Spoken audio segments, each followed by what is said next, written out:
championships. We are halfway through now. Group A is now done in terms of My Insanity. They are through to the semi-finals, but Team Liquid, they still need one more game. Before we get to that, though, they need to find out who they're going to play. So the two teams that lost their opening match in Group A are now going to go head-to-head. Having a little chat with Keldor before we came back on air, and I have to say, he feels Casual Gaming have the slight edge, maybe through experience and depth. We'll have to wait and see as they go head-to-head with Silence Monkeys. So let's head downstairs to Kendrick Swish and the boys on the expert desk. Thank you very much, Red Eye. And it is a very cool series that we're about to see, because sometimes when you have those lesser-known teams that you can't really estimate, or whose power level you can't really estimate, they're going to surprise you in the one or other way, either positively or negatively. Now, Kalaris, you've had the pleasure of casting one of them. Is there actually a favorite in this matchup? Because I personally find it very difficult to make out who's going to have the upper hand. It would be nice to see the casual Logic Gaming to actually do well, because they do have so much experience from the past. You know, a lot of them being G2, etc. Way back when. But at the same time, the Silence Monkeys, they seem like a very strong cohort together. They seem like a very strong unit. That they ran into a very powerful My Insanity at the beginning of this, but overall, I think they've got a chance here. Dreadnought, if you, as a non-European, half European citizen, is it exciting for you to cast these lesser-known teams as well, or are you looking more for the big names? Is there something that makes casting these mid-tier teams very attractive? I think because usually they end up in bloodbaths, that part's very appealing. Right. I think from a strategic standpoint, maybe not as appealing as some of the bigger names, especially when it comes to drafting.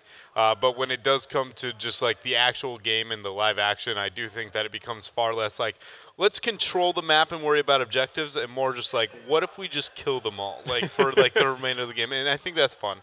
I mean, everybody who's played Hero League at home knows that there is no other game like Heroes of the Storm where you can have that massive brawl, especially early on in the game. Now, if we take a look back to the qualifying stages for this Heroes Regional in the UK, those two teams have actually faced each other already in the past in a final qualifier, and it was a 2-0 for the Silenced Monkeys. Now, of course, the casual gamers will try to sort of revert that. And we have a hype video ready for you guys, so check it out.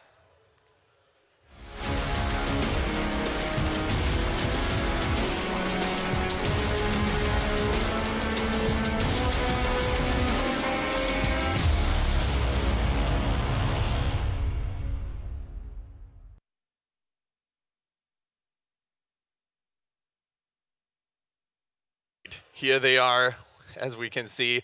Not looking too fancy without their jerseys, but that's definitely something they're going to work on. It's really cool to see that these teams, they're very hungry. They want to make a name for themselves on the big stage. So I think they might even be under more pressure than some of the established names in terms of motivation and drive. I think there's a lot of members of the Silence Monkeys that have got a lot of hunger about them as well in this instance. I mean, Mopsio, for example, is a player that has even qualified in certain situations in the past and then not been able to attend. So I think there is a lot of drive behind these guys. Exactly. Now we're going to take a look at the bracket next to see how the rest of the day is going to turn out, because we do have, of course, another best of 3 after this one to close the whole day out. Now, we have, of course, the Silence Monkeys playing against Casual Gaming in the upcoming series, and the loser of this series is actually going to face Team Liquid next, and both of these teams then have another chance to qualify themselves for the semifinals on Sunday. So it's going to be a little bit spicy, a little bit interesting to see who's going to have the upper hand. We also have notice of the first map that is going to be taking place. It is going to be Infernal Shrines once more. So as we mentioned, it is a little bit of a comfort pick, and you definitely don't want to risk anything in such an important series. A popular choice, and something that didn't really start out like that. Remember when Infernal Shrine was first released, everyone was like, don't really want to play Infernal Shrines. I'll be honest with you, that punish is really annoying. Of course, it was like capturing only 30 skeletons back then, I think, compared to like the 40 now that it is out. Oh, and when it could be easily affected by things like Johanna and Leoric as well. Yeah, and it was like literally you would just stack the two, and it's just like, oh, we won the whole thing. I think the adjustments definitely made it a far more appealing map. Yeah, but definitely, definitely. I also want to point out, though, that I'm a little bit worried going into these drafting phases for Casual Logic Gaming. I think that looking at the past drafts, going up against Team Liquid, sorry, the Silence Monkeys went up against My Insanity, which I misspoke before about, some of their drafts were interesting. Like, that's one way to describe it, but at the same time, it was like to their own kind of comfort zone, which doesn't necessarily correlate with the current meta in Europe. So maybe we'll see some more of that. Yeah, and it's also going to be interesting to see whether we see one of the comfort picks for the Silence Monkeys, because, as we mentioned, I think with Kaldor earlier in Dread, they have been known to be very inflexible, very one-sided in their drafts and team comps in the way they draft. So they've always had Stitches on Gluehammer. They've always had Vala in their team comps, but none of these heroes have been actually shown today. Yeah, it's actually, it's funny because you brought it up that it's essentially that they aren't fitting into the European meta, but the drafts we saw for today is probably the least characteristic of their team overall and still didn't fall within the meta. So it's like, it is going to be interesting if they can actually kind of push their hero pool and adapt to the situation effectively here. But I personally give it to Silence Monkey. I think if you look at the two matchups that we saw, My Insanity versus Casual, there was almost no point where it was close, even with the Cho'Gall pick that was pretty blatantly forced. It just felt like Silence Monkeys put up a way better fight against Team Liquid, where to the point where if it wasn't for like one godlike BKB Mosh, I think they might have won that game. Yeah, maybe, yeah. Yeah, I'll give it to you. I think that the casual gamers have shown a little bit of weakness, even in the simplest of things when it comes to skilling heroes and choosing talents. We saw Leo from Korea on the Malfurion choosing a very interesting build. No ice block, no, what was it, enduring? Loon's Grace. Loon's Grace on 4, I think he went for. And then Enduring Growth without taking Cleanse. Yeah, no, I actually, because I was talking to you, I actually had a really big problem with his Malfurion build in that game specifically. So I do agree with you on a lot of different things, whether they be blatantly obvious or kind of a little bit more subtle. I do think they struggle. I mean, to back up Leo from a little bit in terms of like the Malf choice, I think looking at how he has played from even, I was about to say month to month, but year to year, he's always been like one of the better Malfs in the European scene, 100%. Just not sure whether it has its place right now, especially if the other teams draft right. It's as time has gone on, there are things that can just punish it a whole lot more, with the potential for burst, Malfurion not being able to easily deal with things like the burst that can come out. So, and it's like, for me, it was like, I think we have the draft ready, so let's wait a little bit and see what the teams are actually going to come up with. The first map, as I mentioned, is going to be Infernal Shrines, so we're going to be there in a bit. You can see it now in the background. Ooh. So pretty. I got to give props to the ESL for designing such a lovely studio, by the way. Yeah, I wonder who made that. I wonder who made that suggestion for that kind of thing. That's cool. Anyway, into the draft, Kendrick. Here we go. First ban goes to the Silence Monkeys. They're going to ban away Tyrande, a very contested, a very strong pick at the moment. Of course, we've mentioned it times and times again. The reworked Starfall, lower cooldown, more... Oh, I get word that it is Dehaka indeed. Okay, good. So I take that back. Still Tyrande, a very strong hero. Dehaka, of course, on Infernal Shrines, which is a larger map in the map pool. Very good for split soaking, very good for applying pressure to multiple lanes. And I think also something you've got to consider about Dehaka is where are the objectives and where are the bushes? If the bushes are very close to an objective, then oh my god, you don't want to have to go up against Dehaka, because he'll just come out of nowhere and he'll be sprinting at you and really cause you a headache. Tyrande is going to be first pick for Silence Monkeys. I think that's really appealing for them. It's a straightforward composition, usually anything that you can kind of pair with her. But Kael'thas was left up, and I've talked about all day about how much I love him on this map specifically, and he provides a lot of the wave clear. I'd like to see casual gaming, now that Tyrande's already been isolated and you know that they're looking for that style of play, just control the map. That's all My Insanity did, and anytime you have that opportunity and Kael'thas provides that for you, that's going to be really good. So casual gaming moving with the Sonya as well, I think what they're doing right now in their draft is very good.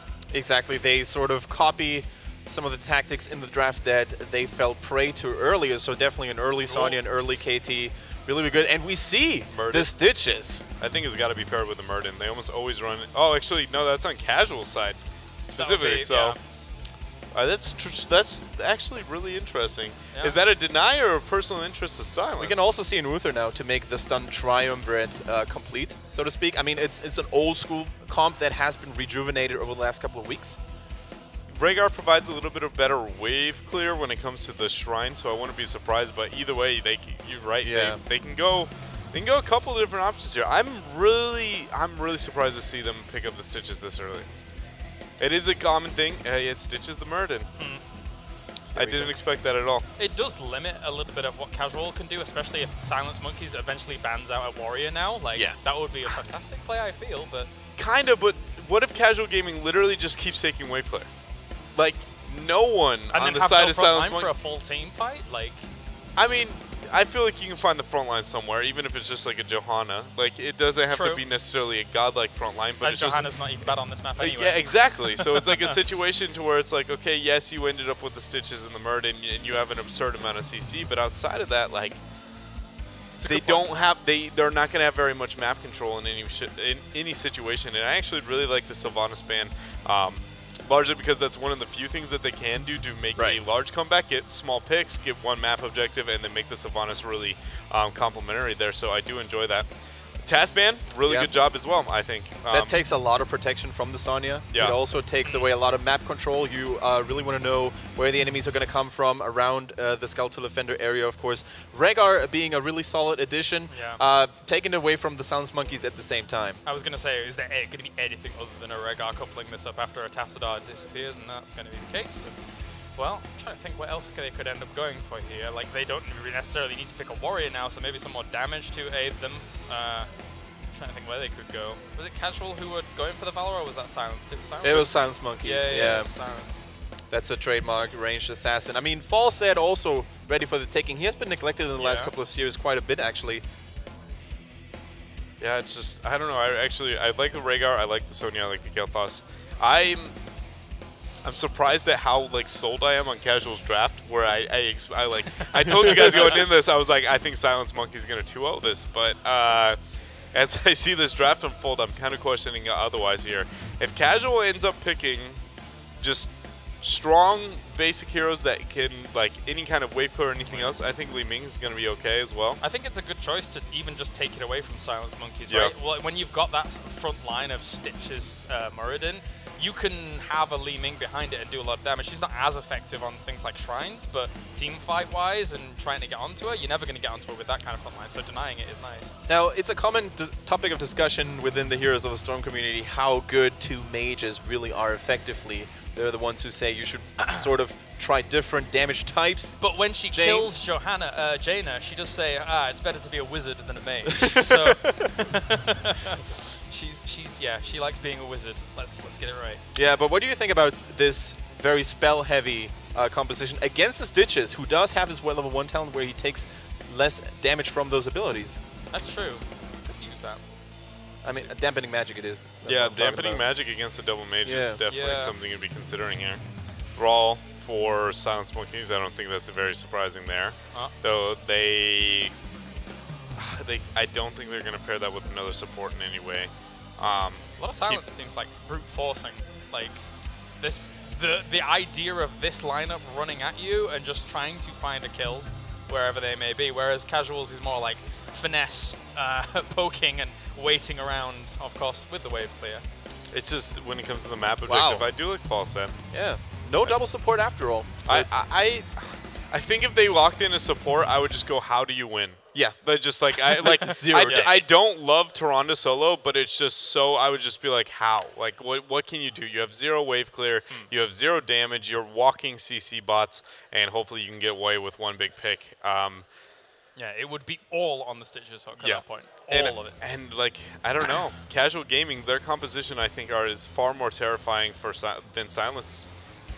Definitely true. If you take a look at the overall power level and the sort of rating that you would give to heroes, it's really strong on the side of casual gaming, whereas Silence Monkeys, they're all about their trick comp. They're all about hooking someone, bursting them down, and then capitalize from that moment on. It's a lot harder to pull off, but it's nothing out of the ordinary, nothing out of the of the range of possibility, especially in the later stages of the game when you have that fishing hook. Yeah, I mean, they did take the Rhaegar, right? Okay, so yeah, looking at CLG's lineup, Casual Logic Gaming's lineup, I do like the position they're in. I really do, especially for this map. As I say, I mean, we were talking about how drafts have gone down in the past couple of maps, and sometimes you see a team drafting for comfort, and sometimes you see them drafting for the map. Feels like Casual Gaming here has drafted for the map and won out pretty handily in that regard. Yeah, it was actually kind of how I felt with the first 2 games in the last series that we saw. Yes, It's my insanity is like, and you drafted around the map, and it didn't even feel close. And then it was like game 2. It was like Liquid drafted around the map, even though that game was very close. I don't feel like it was. It was the closest game we're probably going to see this whole tournament, but it wasn't. All right, I get you.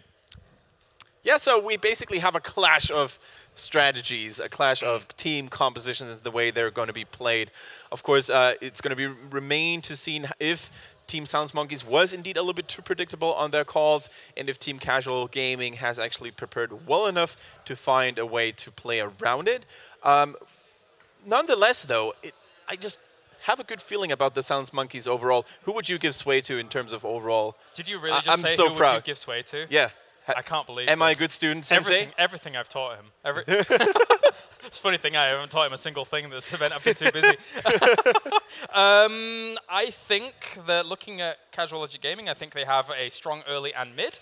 But if it goes really, really long, I think that Silence Monkeys is in an all right position because the threat of Stitches, the longer the game goes on, it's always there. It's always, eventually you're going to land a hook and eventually you're going to catch something. All right, Dread, quick prediction. If these teams were on even footing, I'd say CLG without a doubt, but I think Silence Monkeys is a better team. All right, there we go. You have it. Let's get into the game. The casters this time are going to be Kaldor and Tetcher. Boys, do your thing. Welcome back, everybody, with our next game here. And it's, of course, going to be the losers match. We're going to have a real nail-biter because, well, for one of the team, this is already the end of the journey. Yes, someone is going to be, well, out of the tournament today. Yep. They're all fighting for their tournament lives here. It's going to be nails to the wall, backs to the wall fighting there. I sort of mixed up several adages there, but that doesn't make it any less exciting. Now, we're going to have a really good series here. Of course, these are the 2 teams that we know the least about just because of how they ended up in this tournament, especially when we're talking about Casual Logic. They had a bit of a tough series a bit earlier today, but My Insanity, they just proved how strong they actually are. So in this case, we are going to find out what they can do right now against an opponent like the Silence Monkeys. Yeah, and the Silence Monkeys, we've seen them perform very, very well in individual tournaments as well. They also put up a decent fight in a couple of the matches in their series. So, going to be really exciting to see. We are in the loading screen. We're going to be getting into the match as soon as possible. Yeah, the Polish All-Star team here, of course, is going to try and show their skills right now. And this is one of those setups where they have a pretty sick draft as well. There's a lot of potential, actually, in these games. They have a lot of wave clear. They have very nice strategies also for those temples themselves. We're seeing Nika on Liming here. Shicho, of course, on his Sonya, assisted by Rega, played by Leo from Poland. Kelthas played by Kreku, and Zhuf on his Johanna. So very well-rounded lineup here for them. Yeah, and on the other side, we have the Silence Monkeys. It is Krolu playing the Tyrande, Gluehammer on that Stitches. Ghibli is playing the Thrall, Blekitny is on the Volstad, and Mopsio is on that Muradin. It's once again like one of those comfort drafts for them. They switched it around a little bit. For the second time now we are seeing Ghibli on Thrall. Usually it's a hero that Mopsio likes to play. Mopsio in this setup now on the second tank. And of course with also the main tank of the Silence Monkey. Stitches once again being played by Gluehammer. We are then seeing Falstad on the side of especially Blekitny, who of course had a bit of a problem coming into the tournament because his main hero got heavily nerfed before the tournament even started. Yeah, and that is very unfortunate for him. But he is going to have to manage just as everyone else does. And for now, we are going to be seeing a minion block coming out of Casual Gaming for the moment. Not a severe one, and they are going to split off into lanes first instead of trying to go for that big 5-man wave clear, because Stitches is very scary, and a good hook, just a random hook even, can really ruin your early game. I'm really curious about a couple of things that we could see on the side of the Silence Monkeys. They have a lot of stunts that they can actually try and chain, especially after a good hook on Stitches. And in this particular setup, they could even go into the Hinterland Blast. We've seen that heroic ability already in the tournament, and I feel it would really add a lot to a potential snipe on their part. Yeah, the Hinterland Blast would be very devastating, especially considering how much lockdown you said they have here. They have a great sniper potential here. And even, I wouldn't be, that we'll see, but I wouldn't be too surprised to see Overdrive if they really want to go that aggressive, if they want to get that huge burst going. And there's not a huge amount of spell shield potential, like Sonya can get it, and Li Ming could have taken Force Armor, but she didn't. Yeah, there's actually like a couple of things that we could see in that regard. I mean, when we're talking about something like Overdrive, there's of course you give up that stun on level 16, which can sometimes be a bit of a safety net for you as well, especially if one of those melee assassin or cruiser type heroes tries to engage on you, like a Sonya for example. But if you have that extra ability damage, it's not only the the Hinterland Blast that actually like capitalizes on it, but it's also your Hammerang in per se. And that's amazing damage output that you can get for a few seconds. Yeah, the boomerang damage is pretty impressive. Shiffle choosing to spear directly into Mopsio to escape here and then dodge out the Storm Bolt. Very nicely played, and he got a bit of counter damage, but he does still have to Fountain. And for now, though, the rest of his team not going to be joining him yet. They still want to soak for that level 4. Yeah, there's still a couple of things to talk about here. I mean, there's so much going on at this point already. With the double front line that we're seeing for the Silent Monkeys, Stitch just decided to go into a damage build. We're seeing them with a heavy slam on level 1. Nice hook against Nika into tower range. Already a bit on damage on him, but you couldn't really tell that Li Ming was working very heavily on that tower. And the first one is down, but both of the team are still hitting level 4 at the same time. Yeah, and some of the level 4 times we are seeing here, we're seeing Rhaegar taking a bit of an off-cut, but still a good old favorite with that Spirit Rauker's Grace, which makes a lot of sense as he's not going to be in Wolf form as much as he usually would in this game. He needs to be healing, so he's not going to get the mana regen he would normally get from the Feral Heart, so this way he's still able to spam out his healing that little bit more. Yeah, we have at the same time also Shattered Ground taken once more, which is an adjustment that a lot of Sonya Maya players make on this map now because they want the extra AoE so that they have an easier time to help the team out with the objective. The hook and stun against Rhaegar. Leo in trouble. He goes down, first victim in the game, and the Silence Monkeys with the kill, but they might lose one of their own now. A lot of low hit points coming in here. Mopsio gets orbs. The orb hits the wall and the explosion kills him. And that is a 1-for-1 here, but there's the hook onto Johanna. Iron Skin, though, good ability. And Zhuf is able to back out. It took a long time to get that kill on Mirrodin, and it looked for a moment like maybe even his cooldown on the Dwarf Toss would be back up again so that he can jump out of there. But yeah, he was on the single digits in hit points at some moments. So for now, we have once again the poke. The position on the temple the shrine has been taken. These hooks are going to be a constant threat. And oftentimes you don't have the vision on the shrine, which makes it so much more scarier. Yeah, right now, teams are completely tied in terms of shrine minions. So we're starting to see both teams begin to race it. Gluehammer looking for that AoE. The orbs, though, coming in from Li Ming. Very scary for a similar reason to Stitches in the fact that you will die if you get hit by too many of them. So for now, looks like we're going to be seeing it going over to casual gaming. They're finally able to take the first objective of the game, but we have immediately seen a couple players from the side of Silence Monkeys begin to split off into the lanes and try and counter this out by getting some XP. First Punishers are not really the strongest, and you're totally right, Hedger. Splitting up earlier after you lost in a Punisher is like the best thing they can do. Even teams that win the Punisher oftentimes just split heroes on the other lanes to make sure that they get the heartbeat going there and outsoak the opponent even more. In this case now, it's just a slight, tiny lead that Casual Gaming gets because of that tower that they were able to annihilate. But we could see during those fights how the Silence Monkeys are going to try and win this game. It's just constant hooks, constant attempts to isolate a target, burst it down, and turn it into an early 4 versus 5. Yeah, absolutely. That is their strategy for the moment. We'll have to see how it goes later on into the game. With both teams currently hitting level 7, we're not really seeing any go too aggressive, although there's a bit of a roam in the bot lane, which could turn into something. A couple members set up here. Muradin looks like he's going to be on his own for now, though. He is going to back up and join the rest of his team. And Kel'Thas with a Gravity Crush after the mana tap on level 4. We're now seeing with the level 7 talents also the extra damage on Thrall, thanks to the focused attack here. Yeah, very interesting there. For now, we are going to see Kel'Thas just be back to base, get some mana back, get his health back. He'll be rejoining his team very shortly and easily in time for the next objective, whereas most of the players just grabbing the Khazra camps for the moment, just keeping the pressure on. And for Thrall, of course, it's the follow through here. No focused attack here in this case. That would have been an interesting choice. At this point also, I mean, when we're talking about the rotation that is happening right now, we're seeing that Sonya is doing together with Rhaegar what she loves to do, going from camp to camp, trying to paint the map blue a little bit to make sure that also those minions are starting to push it in, which is going to give them a little bit more map control, vision on the map at the same time, and a slight leading experience they were still able to maintain, and they try to carry towards level 10. Yeah, that is what they're trying to go for here. Stitch is just holding the mid lane for the moment. Mopsio being a ward. He will scout out this mercenary camp, seeing it's going down. He's actually going to be able to scare them off by himself here. His team will arrive in time so that they wouldn't be able to contest, but just the sheer presence of Mopsio when everyone else was missing because they were doing the other mercenary camp is enough to allow them, Silence Monkeys, to pick this up. Yeah, Casual Gaming is playing a very standard combination. It's a very, very comfortable situation in which they are in. They hit the level 10 faster, and that means that the Silence Monkeys would be very ill-advised to contest this the second temple right now, this shrine. Because if they go for it at this point, they are very likely to lose their entire setup since we have the level 10 ability jumping in at any moment. And there we go. And that's in this case standard talents taken again with the Phoenix. We have also Ancestral Healing, Blessed Shield, Wrath of the Berserker, and Disintegrate. So another Punisher will end up in the hands of Casual Gaming.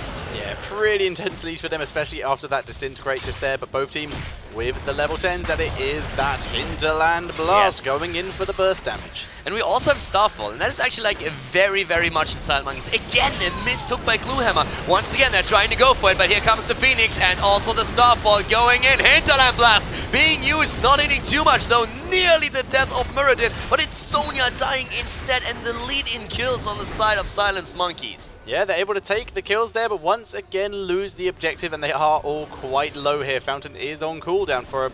So as such, the Punisher will push in, but it's not going to be supported too much here by Casual Gaming because they don't want to get caught out of position here. They don't want to get caught by that hook and the burst damage while being a hero down. Yeah, and right now, if you look at Tyrande, that Starfall is of course adding a lot of value during these fights. At the same time, they give up some of the sustain that they would have had if they would have gone simply into a Shadow Stalk. So right now, this is just typical Silence Monkeys plays. Go ham or go home.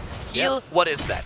Oftentimes with this combo, even on level 13, they don't even go into the overflowing light, which is like another thing that they oftentimes do. Just go for pure damage, or they try to go for a sprint, for repositioning. They have all the options here, but the big deal, of course, that heroic ability where they just said, no, we want to have more damage, we want to have the AoE. Their entire strategy here seems to be Tyrande saying, I'm not going to keep you alive, do it yourself. Stitches basically has to tank for himself. Muradin has his own self-sustain, he can take Stone Form a bit later on. Falstad has positioning, Tyrande can self-heal, and Thrall has his own Frostwolf Resilience, so they're just foregoing the healing in general, just hoping that the team has enough sustain built into it. Yeah, and that's also a lot of damage, of course, that then comes out of the setup. So if they kill the opponent early, that's a huge part of the strategy that they're employing in this case. We're looking at Casual Gaming. They're, of course, playing it a little bit more standard, a bit more closer to home, especially now looking at this very aggressive setup with those Kalthas. And, well, it's a lot of ability damage that comes out of the back line. We have Kalthas, we have Li Ming, you have then Sonya and Johanna right in your face. They're the ones who are trying to create the space for the two backliners so that they can really dish out all that damage. And that's going to be very important. But in terms of, like, kills, in terms of experience, it's still like very, very even in the game.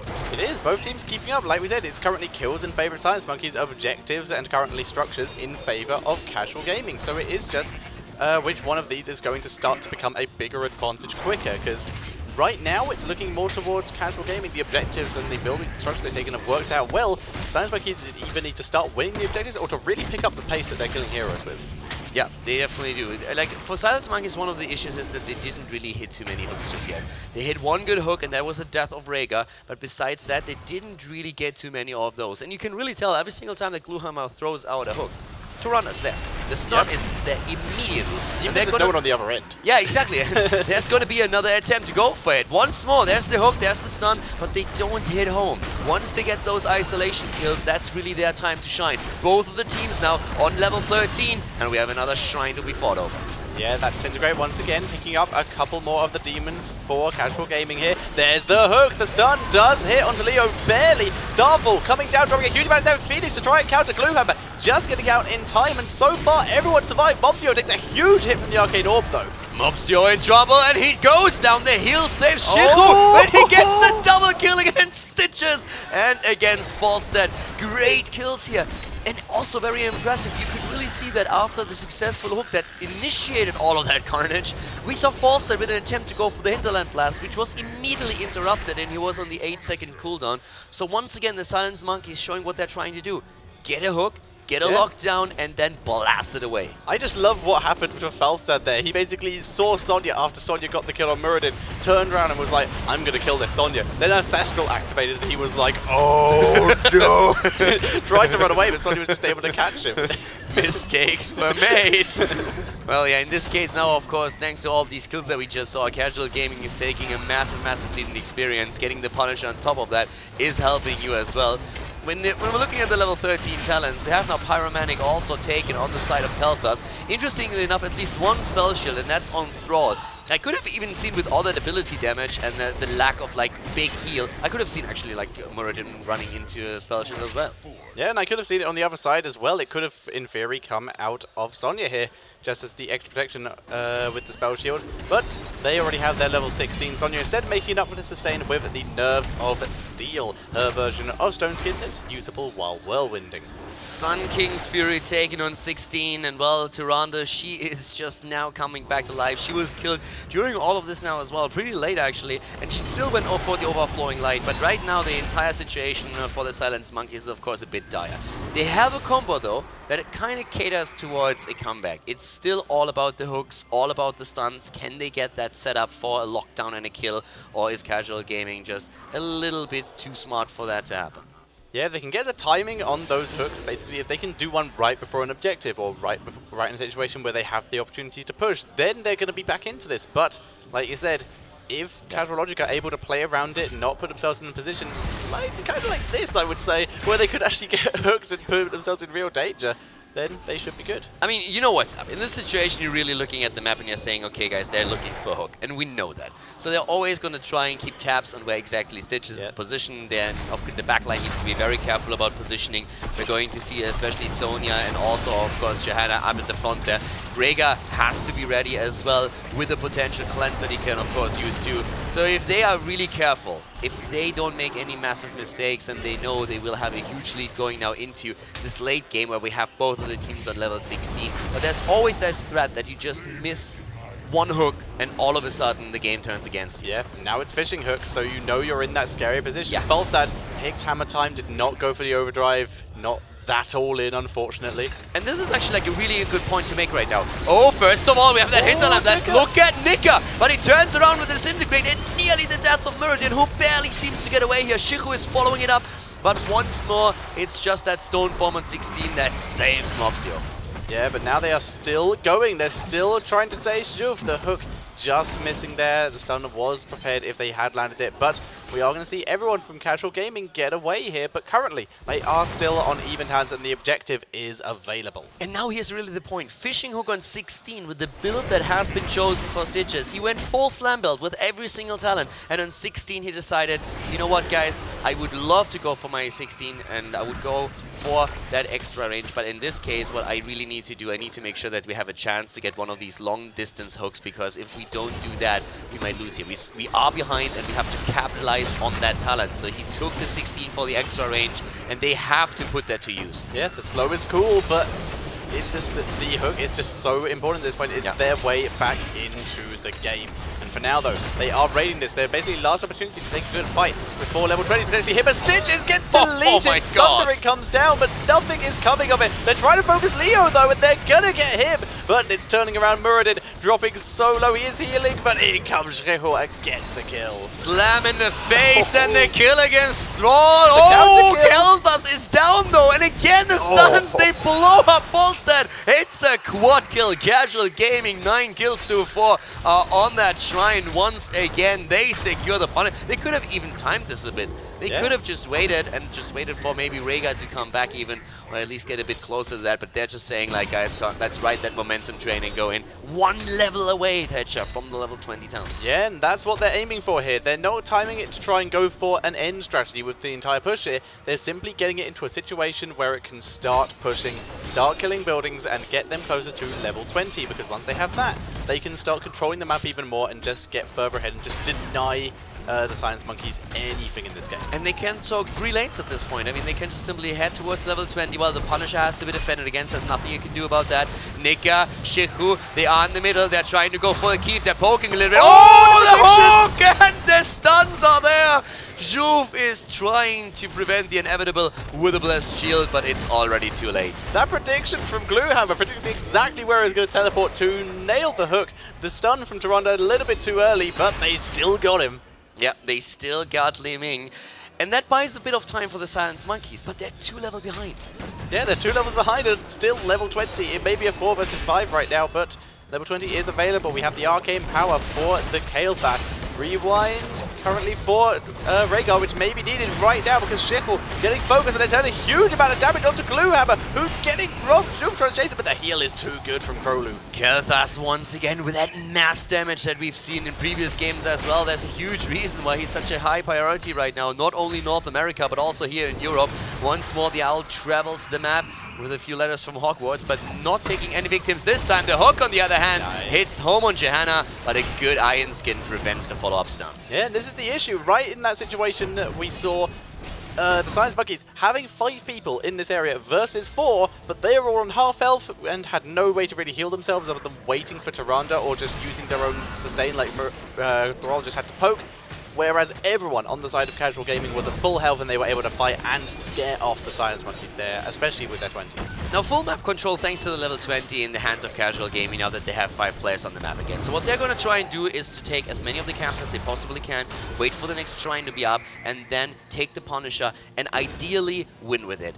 Like, a keep is a must-have at this point if you really get the next Punisher, but you're trying to do more than that. It's like that small timing window that you have between level 20 and level 19 right now on your opponent's end before you are again on even talent. So they are trying to make the most of it. And in this case, they're even starting to push because they have 2 Khazar camps in the middle of the map, and they're saying, guys, with those 2 camps and the level 20, with all that poke thanks to Li Ming and Kael'thas, let's go for it and try to obliterate the first keep or at least put some free damage on it. Yeah, the defense though pretty steadfast from the Silence Monkeys for the moment, and they are buying time for their own level 20s, which means they might be able to fight on the shrine. There's currently 3 seconds left. They're not going to have 20 in time, but they might be able to at least move in and try and get a kill before it is finished. And we have, thanks to that attack in the mid lane, still quite a bit of damage on that mid lane keep, but don't forget that the Punisher is actually going to move to the bottom. And at the bottom, this is the one keep that hasn't taken any damage whatsoever yet. There's the 20 versus 20, and 20 minion leads. That's what we're seeing here for the casual gaming. Once again, the hook missing home, and the Silence Monkeys, they have to go for it, and they know it. They go in, and they're looking for a fight. There's the Starfall, and the Sundering hit. Blast is interrupted just before casting. It's back on that 10-second cooldown. Shekel getting dropped really low, but they managed to find Juve in the back line, but Indestructible keep like the hook on Kael'thas. This is huge. Kael'thas getting focused out, gets the Flame Strike, knocks up Thrall to delay, but they get the kill. Kael'thas moves in, trying to do the damage before he dies, and he did a lot, but it wasn't enough. And now it's a 5 versus 4 in favor of the Silence Monkeys. Good hooks this time from Gluehammer. He hits them exactly when he has to, but it's only 3 minions that Casual Logic needs, and they are going in to get exactly those. They're trying to combo it off with a kill. They don't get it, but they get the Punisher, and they can now start to push in once again. Once again, Silence Monkeys, man advantage, no health. They haven't got the healer who can keep up with the damage they've been taking. They have to retreat and give up the objective again. It was just too late at that point. There were too many minion stacks on the side of Casual Gaming before the Silence Monkeys finally hit level 20 and were able to move in. They have, of course, now the Celestial Wrath on Tyrande. We're seeing them also with a double hardened shield. They're trying to use it. The hooks are hitting home now, and that was a good one against Juve. He gets stunned, trying to move away, and that was a close call there. Shiku, on the other hand, is dealing with Mirrodin at this point. Gluehammer even going for the Putrid Bile, but the disengage is ongoing as the Punisher, he doesn't care. He goes straight for those keeps. They're baiting, but Casual Gaming has not taken out a keep yet. They're about to, though. That mid keep is screwed, and so is the bot one. They may lose both here. Silence Monkeys suddenly in a huge opposition. Down goes bot one. Mid lane is one shot away. There's the hook onto Sonya there, though. In comes the engage, but the Mystical Spear gets out, and we will see the keep going down to the mortars from the Punisher there. So it is killed off. So 2 keeps down in that push. Yeah, but Li Ming really, like, at some point everybody was moving away. Nobody wanted to deliver that last one final auto attack to kill the mid keep. And Nika, you could really see him here on his link. He's like, do I have to do everything on my own, really? Repositions himself, pokes again and takes it down. But yeah, now 2 keeps down. The Silence Monkeys on level 20 though, so the lanes are pushing against them. They have been behind from the start of this game. Once that Casual Gaming won the first two Punisher, they had a lead and they were running with it. At this point now though, they have to translate that into victory, and they have 2 lanes where they can push in after a successful team fight.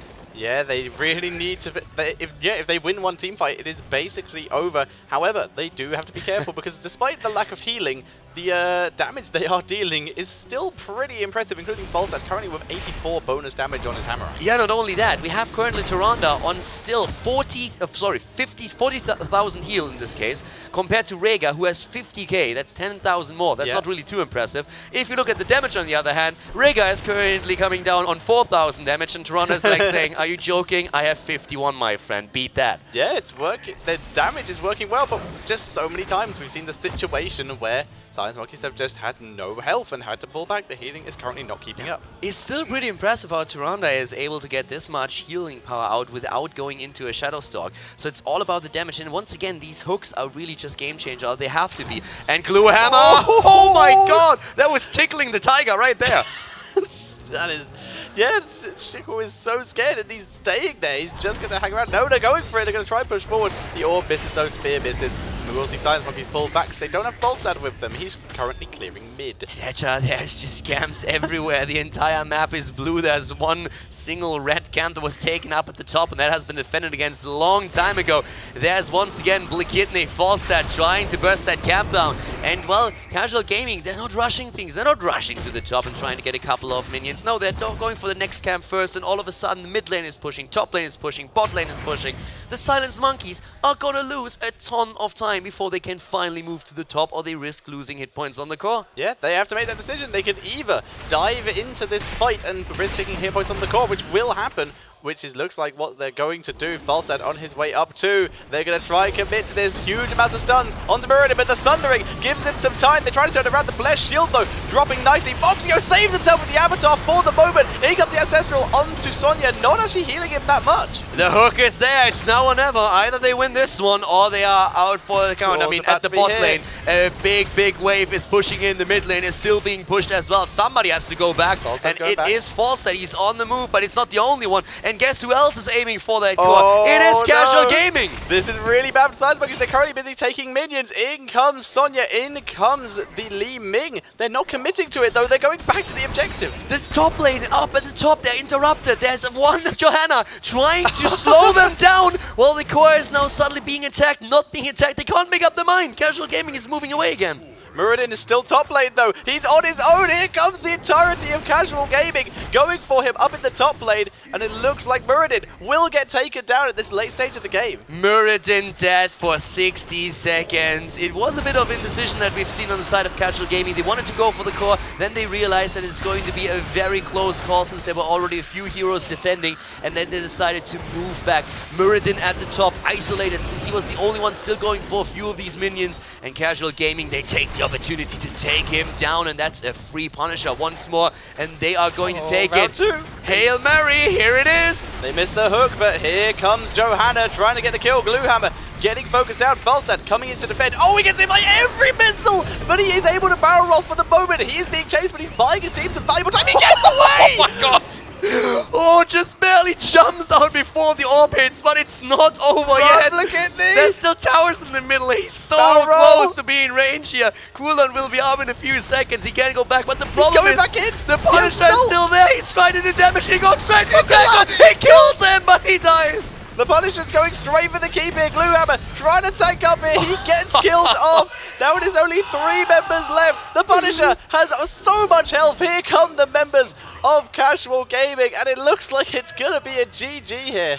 2 heroes are still alive. It's Thrall, and yes, his nickname is Green Jesus, but that would be asking way too much. So here comes the attack, and this is going to be the final one. Casual Gaming with 4 heroes are going to go straight for the core. The Punisher is going to help out. And this, ladies and gentlemen, is Casual Gaming, the Polish All-Star team, with the lead in the best of 3 series here in the losers match. Congratulations, they take it on Infernal Shrines.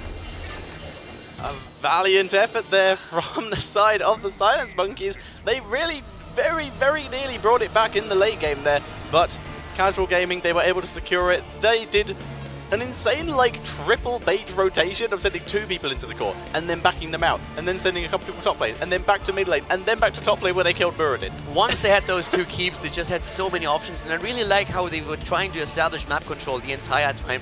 It was camp after camp that they took, and they prioritized it over anything else. They said, like, guys, if we arrive on the Shrine a few seconds too late, that's totally worth it. As long as all of these lanes push, there's nothing that they can do. They will eventually have to back and defend, or they are starting to lose damage and shields on the core, and that's exactly what happened then in the end. They were on a clock, they had to move in, and well, the Silenced Monkeys, they did exactly that. They were trying to go for a bit of a YOLO move here, a final fight that they tried to force, and it didn't work out for them. Yeah, they did an amazing job, to be fair to Silenced Monkeys. Like, we look at the damage numbers just quickly. 71,000 on Tyrande, which is the highest in the game except for Li Ming, which, Nicker on Li Ming, that's not too surprising at all. He did 83,000, but did an astounding job. For now, though, we are going to head to a very quick break, and when we come back, it is going to be game number 2 of this best of 3 series, the lower bracket match of the Heroes of the Storm Summer Regional Qualifier.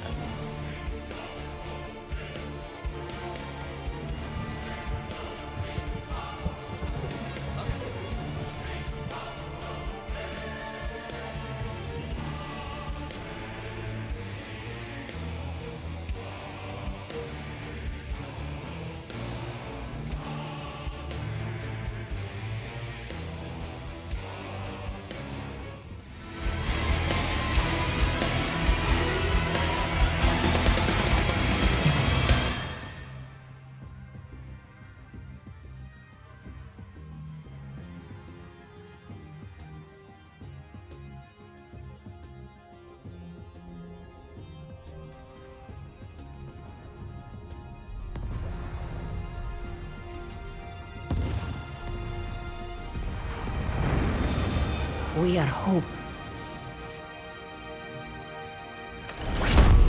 We are honor. We are courage. We are justice.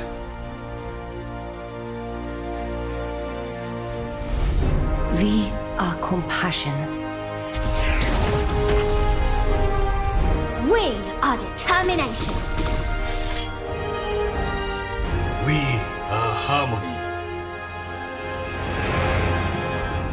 We are Overwatch.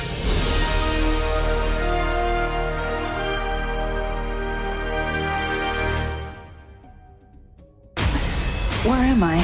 This agent is extremely dangerous. Neutralize her. Go, go, go! Kaboom, baby!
Welcome back, ladies and gentlemen, to the Heroes of the Storm Europe Regionals in the UK. We've just had the first game between the Silenced Monkeys and Casual Gaming. A very intense one, I might want to say. However, there were some things that we can probably talk about, because I had the feeling that, especially on the side of the Silenced Monkeys, there were some things to improve on for the future games. Something that I didn't like in particular about their comp was the Tyrande, the role that Tyrande played in that game. As you mentioned, you're not a big fan of solo healer Tyrande. And I had the feeling when the Silenced Monkeys had their good picks with the fishing hook from Stitches, they couldn't capitalize on it because they were so low in their health bars, Jesus, all the time, that they couldn't go for a push, that they couldn't go for an objective. They always had to retreat even while one man up. Yeah. It's kind of what I said about how the flow of the game is. Early mid, I felt that CLG were in a better position, and then late game, they teeter off a little bit, but by the time Silenced Monkeys had got to those later game situations beyond 16, etc., they were already in too bad a shape in infrastructure-wise to ever try and capitalize on their potential late game advantages. So it was definitely difficult. Yeah, and another thing that I also saw, Grubby was quite amused by it, trolley person that he is. We saw a couple of anti-synergies in that game, especially the Sundering and the Hinterland Blast Dread. You know, you just got to part the seas sometimes for that hinterlands to go right on through.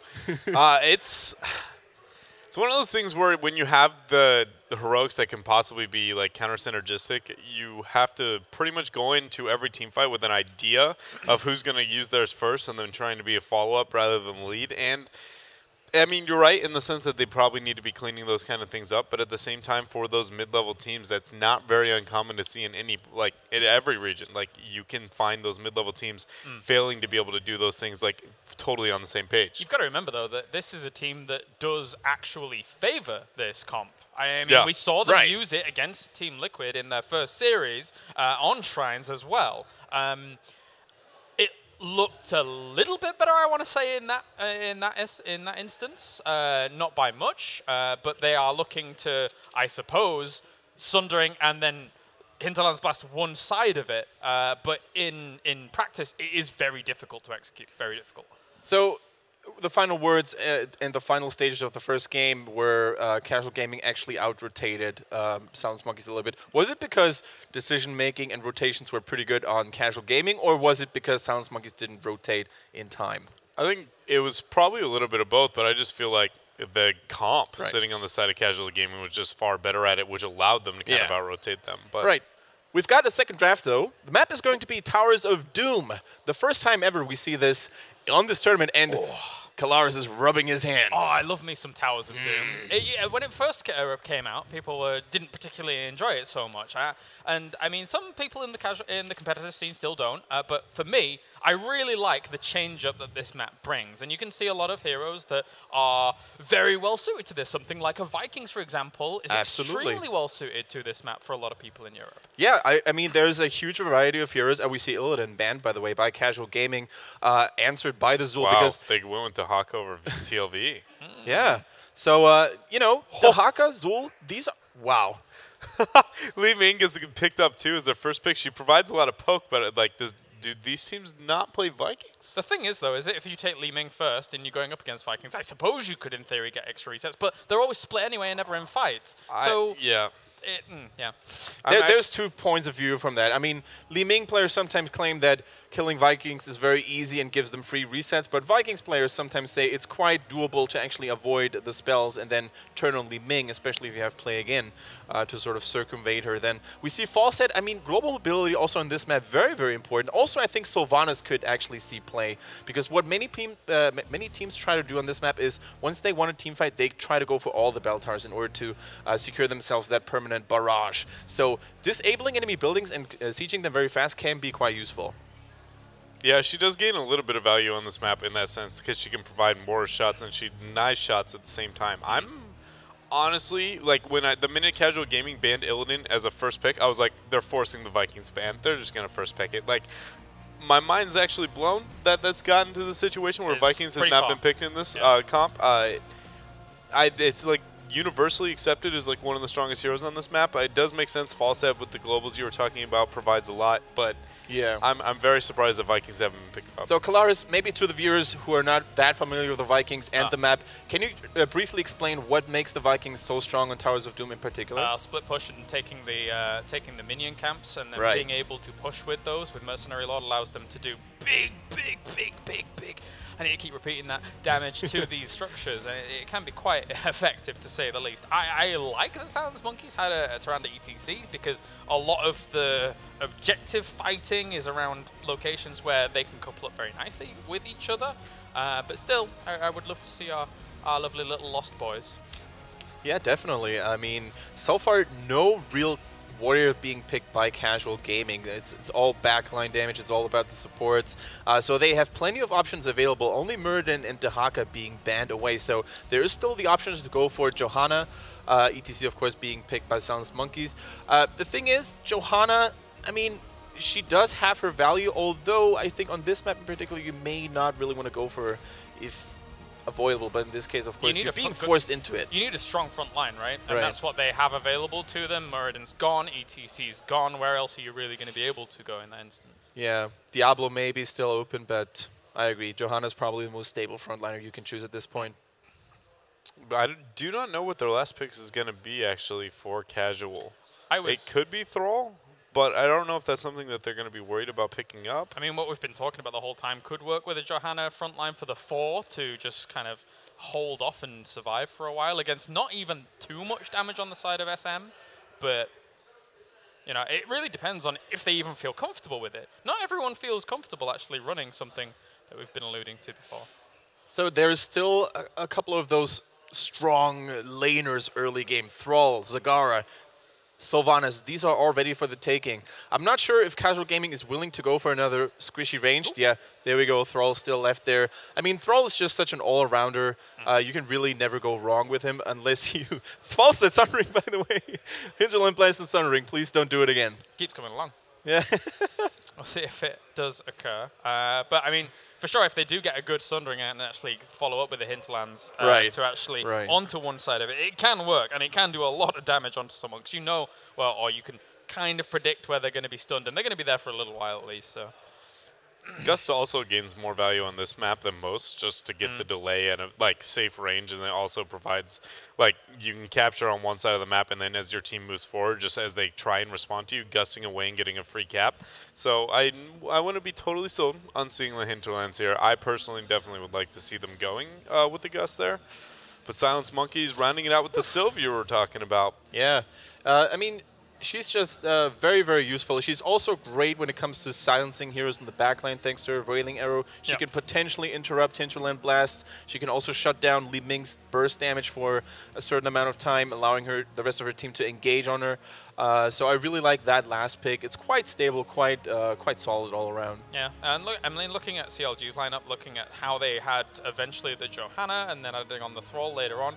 I mean, yes, of course, Johanna is a strong frontliner, but when you're going up against like an ETC and Sonya, which is in a pretty aggressive frontline, to say the least, you still want some extra substance in that, and Thrall adds that.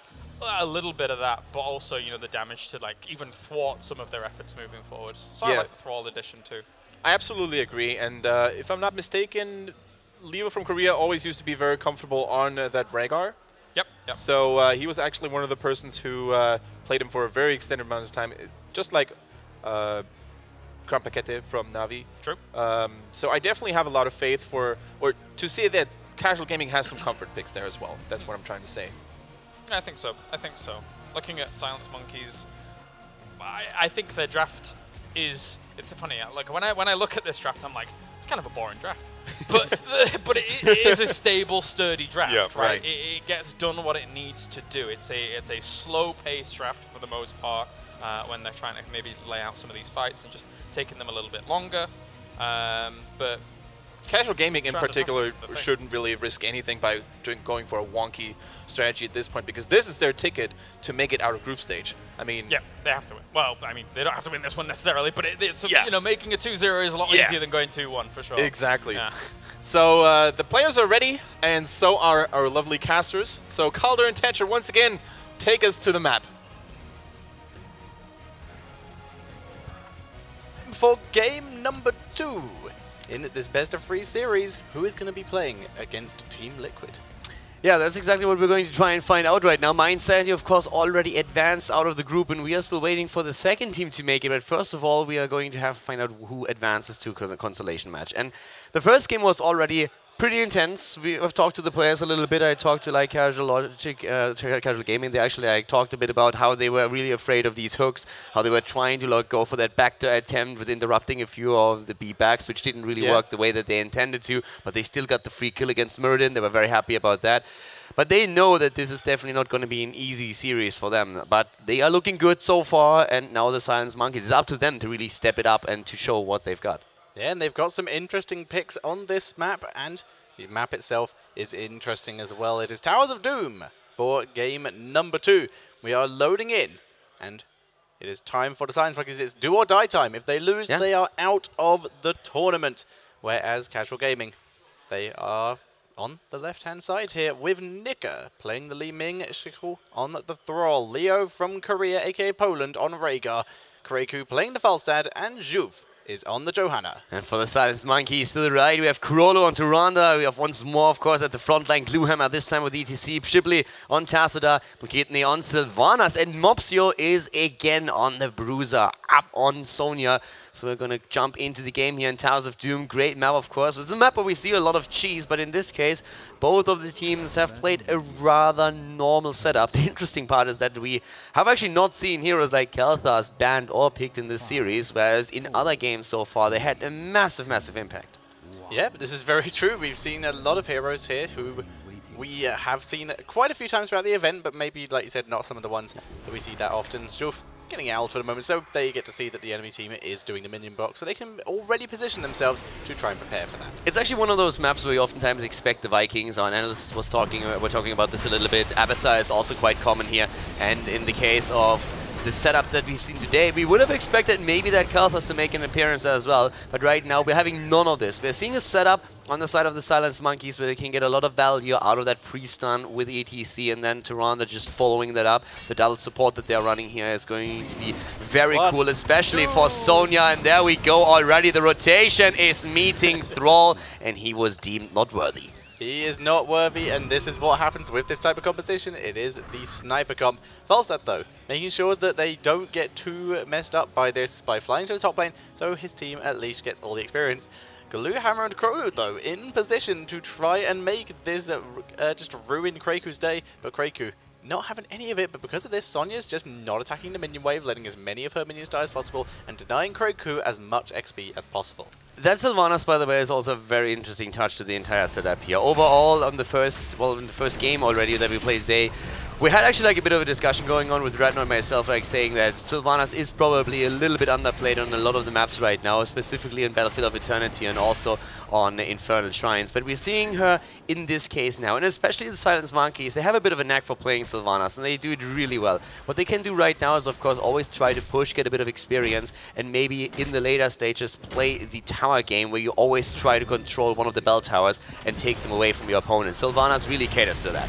Shiku getting focused once again. This time, though, he's able to pull back, and Nika able to drop a bit of counter damage onto this big roaming gang squad. So we do see a lot of members of Silence Monkeys drop pretty low from this, but same is true already for Casual Gaming. A lot of them have already run back to the fountain from both sides. And when we come to the talents, it's a very huge focus right now on the Withering Fire that we're seeing for Sylvanas, starting with the Overflowing Quiver and going straight into the Withering Barrage, which is of course going to make it so much easier for her to really burst the target down. As we're talking about it, here we go. Shiku already starting to jump in on this throne. They get the kill against Tyrande a bit too far in. Two heroes still missing in the middle. Forces is up at the top as well, trying to leech some experience, and both of the tower waves go straight up against the red team in this case now. So yeah, they lost a lot of hit points on their core. Yeah, so out of all of them, it is currently a 1-2 in favor of Casual Gaming. They have done a fair amount of damage. Kreku having to pull back here will survive, but still took a lot of damage there, and it's going to be forced to be back. He is faster, though. He'll get back to lane very quickly. So Blizzard changed this map a little bit. Like, we have now in the first wave 3 altars spawning, and the fifth wave is also going to spawn 3 altars. Those 2 waves are going to be the only ones where we have 3 altars on the map. One of the big complaints was that in the later stages of the game, it really hurts when you're going up against a team that is already in a slight lead, and all of a sudden there's a triple altar Alta event. You can't really go for all of them. It's difficult to defend, and then you might just lose the game because of it. So Blizzard made a few adjustments there. The teams are, of course, very well aware of it, and that 5th wave is something that we definitely have to watch out for. Yeah, that 5th wave is going to be pretty important for everyone right now.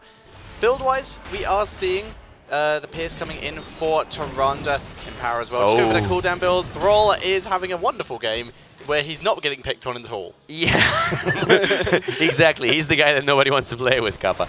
So they really dish out the damage at the top here. And I mean, this is the second time that Thrall already died. He's actually the only one on the side of casual gaming that died so far.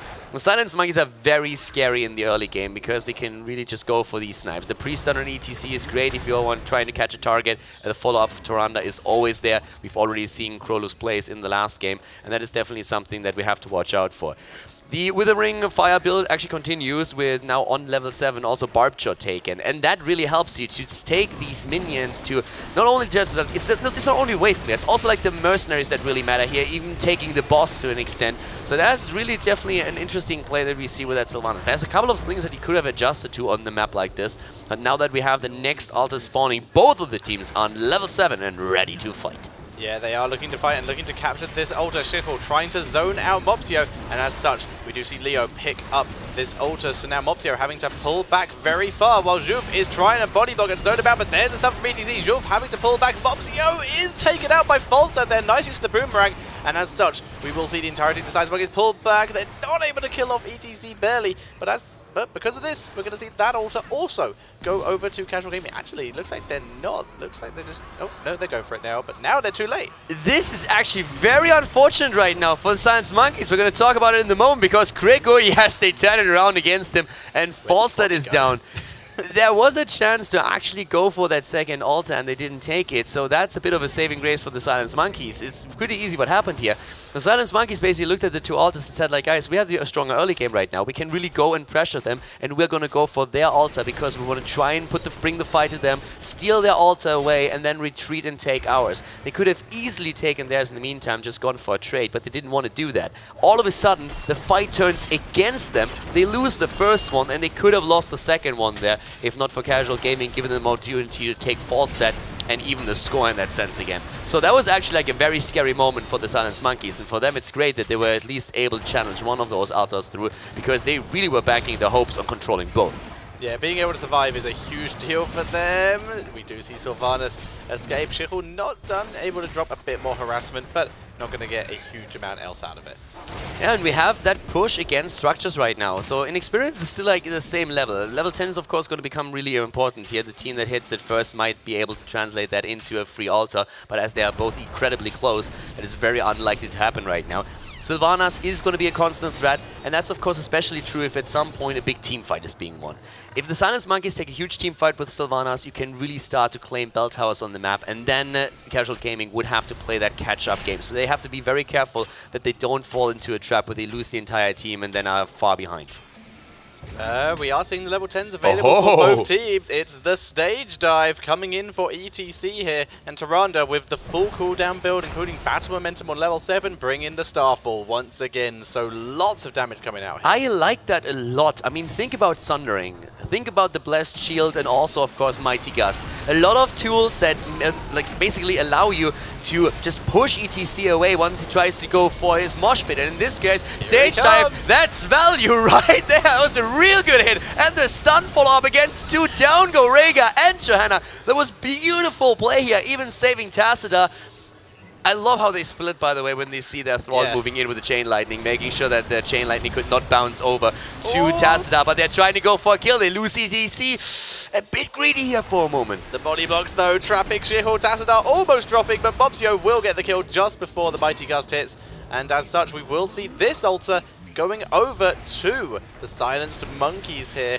And that's actually going to even up the core health. Yeah, and I really, really like what we saw there. I mean, that first use of the mosh, oh, sorry, not the mosh, but the stage there was actually great. Yeah, this is one of those. Got 4 men, which is good. Yeah, and this is one of those moments where sometimes you don't think about it. Like, I'm not sure if casual gaming actually checked. They should have, but I'm not 100% certain if they did. It hit 4 people, and then ETC gets a double kill out of it with a good power style. It was well played. We have that Starfall on Tyrande, and this is now a really interesting situation because that stage dive is also also going to allow him to just reposition himself quickly on the map. And this is great to counteract Falstad's mobility on the map. Yeah, exactly. He's able to counter-soak Falstad, who was a huge advantage to his team, just getting XP around the map. Stage dive off cooldown now, so as such, look where ETC and Falstad are. They're in the top lane, but ETC gets down here quicker. He's here to help his team. Falstad on his way, though. Looks like they want to do the 5-man Thrall coming in from behind, but it is too late. The camp has already been forfeit, but here's the Sundering separating out the two warriors, but we are seeing Sonya zone out very nicely, and there's the kill onto Johanna. Ah, well played. Great kill here again, and the Mighty Gus was just a moment too late to make a difference there. But of course, he keeps at least the rest of the team safe. Once again, they're moving in with Sylvanas now, and that's exactly what we've been talking about earlier. They want to go for the bell tower, and they're starting to move in against it. We have seen ETC with a huge impact already on this game, and keep in mind, it's actually not easy to hit these stage dives properly. There's a huge delay of 2.75 seconds before he's landing, so that's definitely something to consider. But look at the situation now. It's exactly what we mentioned earlier. They win the fight, they take Sylvanas, move in, and claim one of the bell towers. And now, of course, Casual Gaming is under pressure. They have to go for the reclaim of the tower, but an auto spawns at the same time. There's camps to be taken. There's a lot of things that the Silent Monkeys cannot do that they gained the momentum. Yeah, they didn't have enough time to kill off that bell tower again, so as such, the Silent Monkeys get the extra shot out of it. Actually, no, they're cancelling it. They're going to leave it for a second, unless it was a mistake. Might have been a mistake. Kronu's back. Yeah, Kronu's back. It does, fortunately for him, not matter, because we have that 13 talent advantage, which is the main reason why Casual Gaming is actually letting this go in the first place. They're just saying, hey, without the extra talent, we are not going to move into this. This is just not going to happen. Again, by the way, Will of the Forsaken has been taken on Sylvana, so that's her panic button that helps her to get out, especially if that Thrall is getting very antsy and tries to get close. Yep. So then Will of the Forsaken is the perfect tool for you. And we have also Sonya basically just saying, yeah, you know what, Spell Shield, I'm playing it safe here.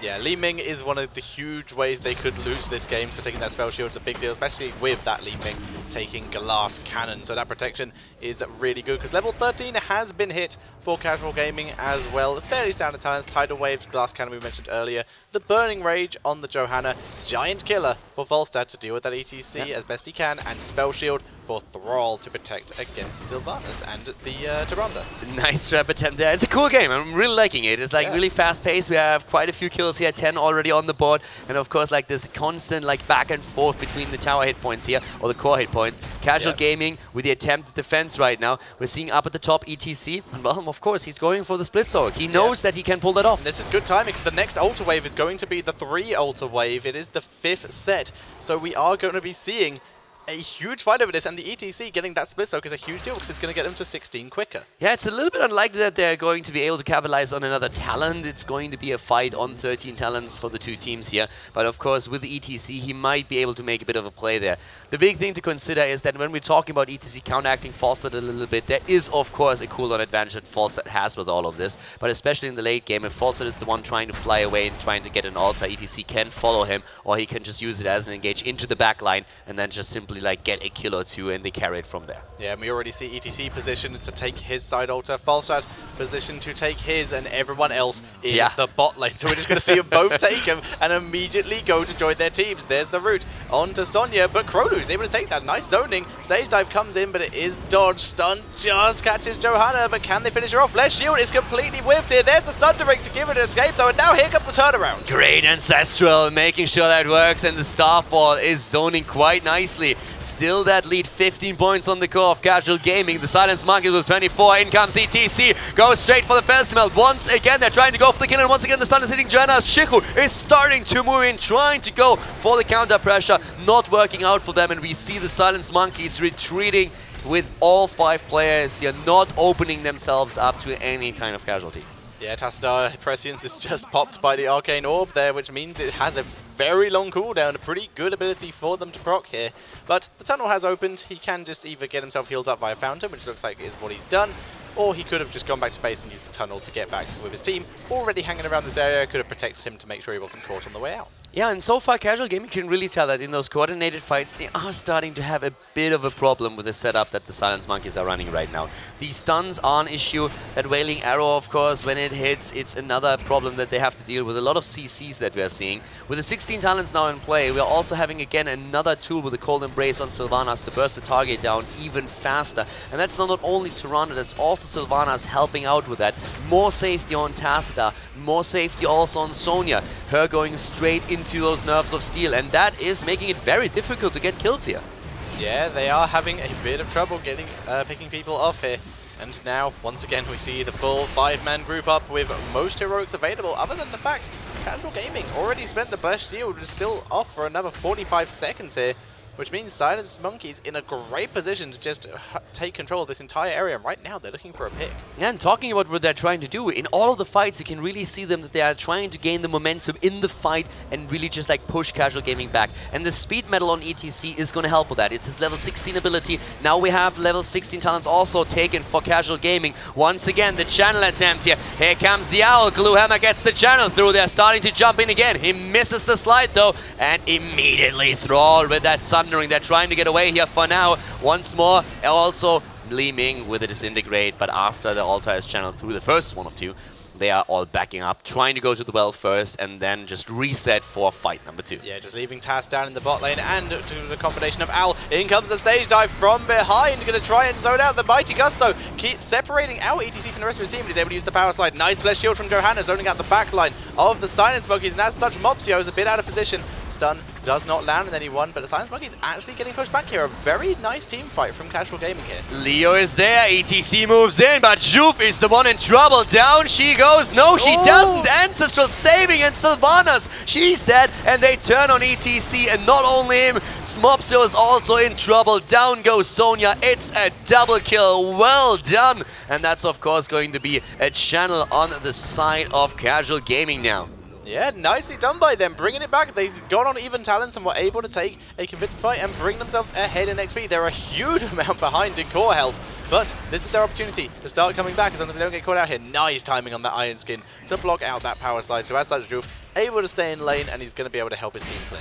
Yeah, and I mean, there's so much poke also on the side of Silence Monkeys now. Every single time you go for the channel, there's a Tacita with a quick storm, then you have the Tyrande with the Owl. It's really annoying for them. But now it's maybe ETC's time to die. He's in trouble, that's for sure. Gets away though, has the double support right next to him, and with the heals and the shields, he's able to move back. Well is helping, of course, too.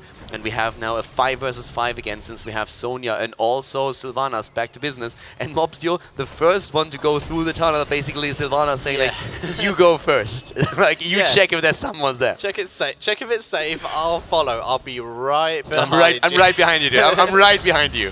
Yeah, seriously, right behind you. Don't look back. You don't need to.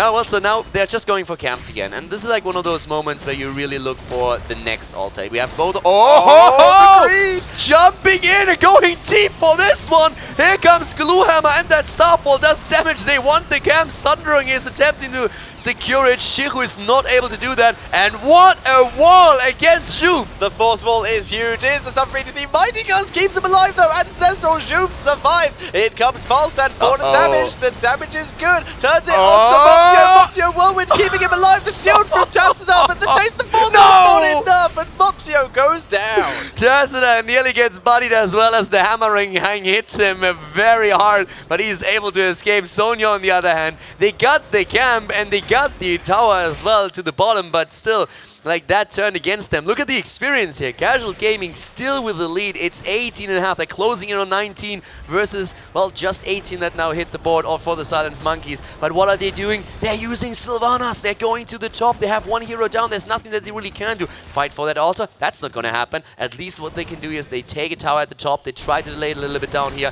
And then, of course, they reduce the damage that they are going to take if the altar is actually channeled through. But Casual Gaming, they have other plans. They're defending. Yeah, there's Dimensional Shift, but because they're defending, it allowed ETC to at least delay this for as long as possible. Unfortunately, his team wasn't able to capitalize on it, but they've at least delayed long enough to make sure that Casual Gaming weren't taking that bell tower in the bottom lane back, and two, it gave Sonya time to come back so that they are ready for the next fight. It was only a single altar, so it is giveawayable.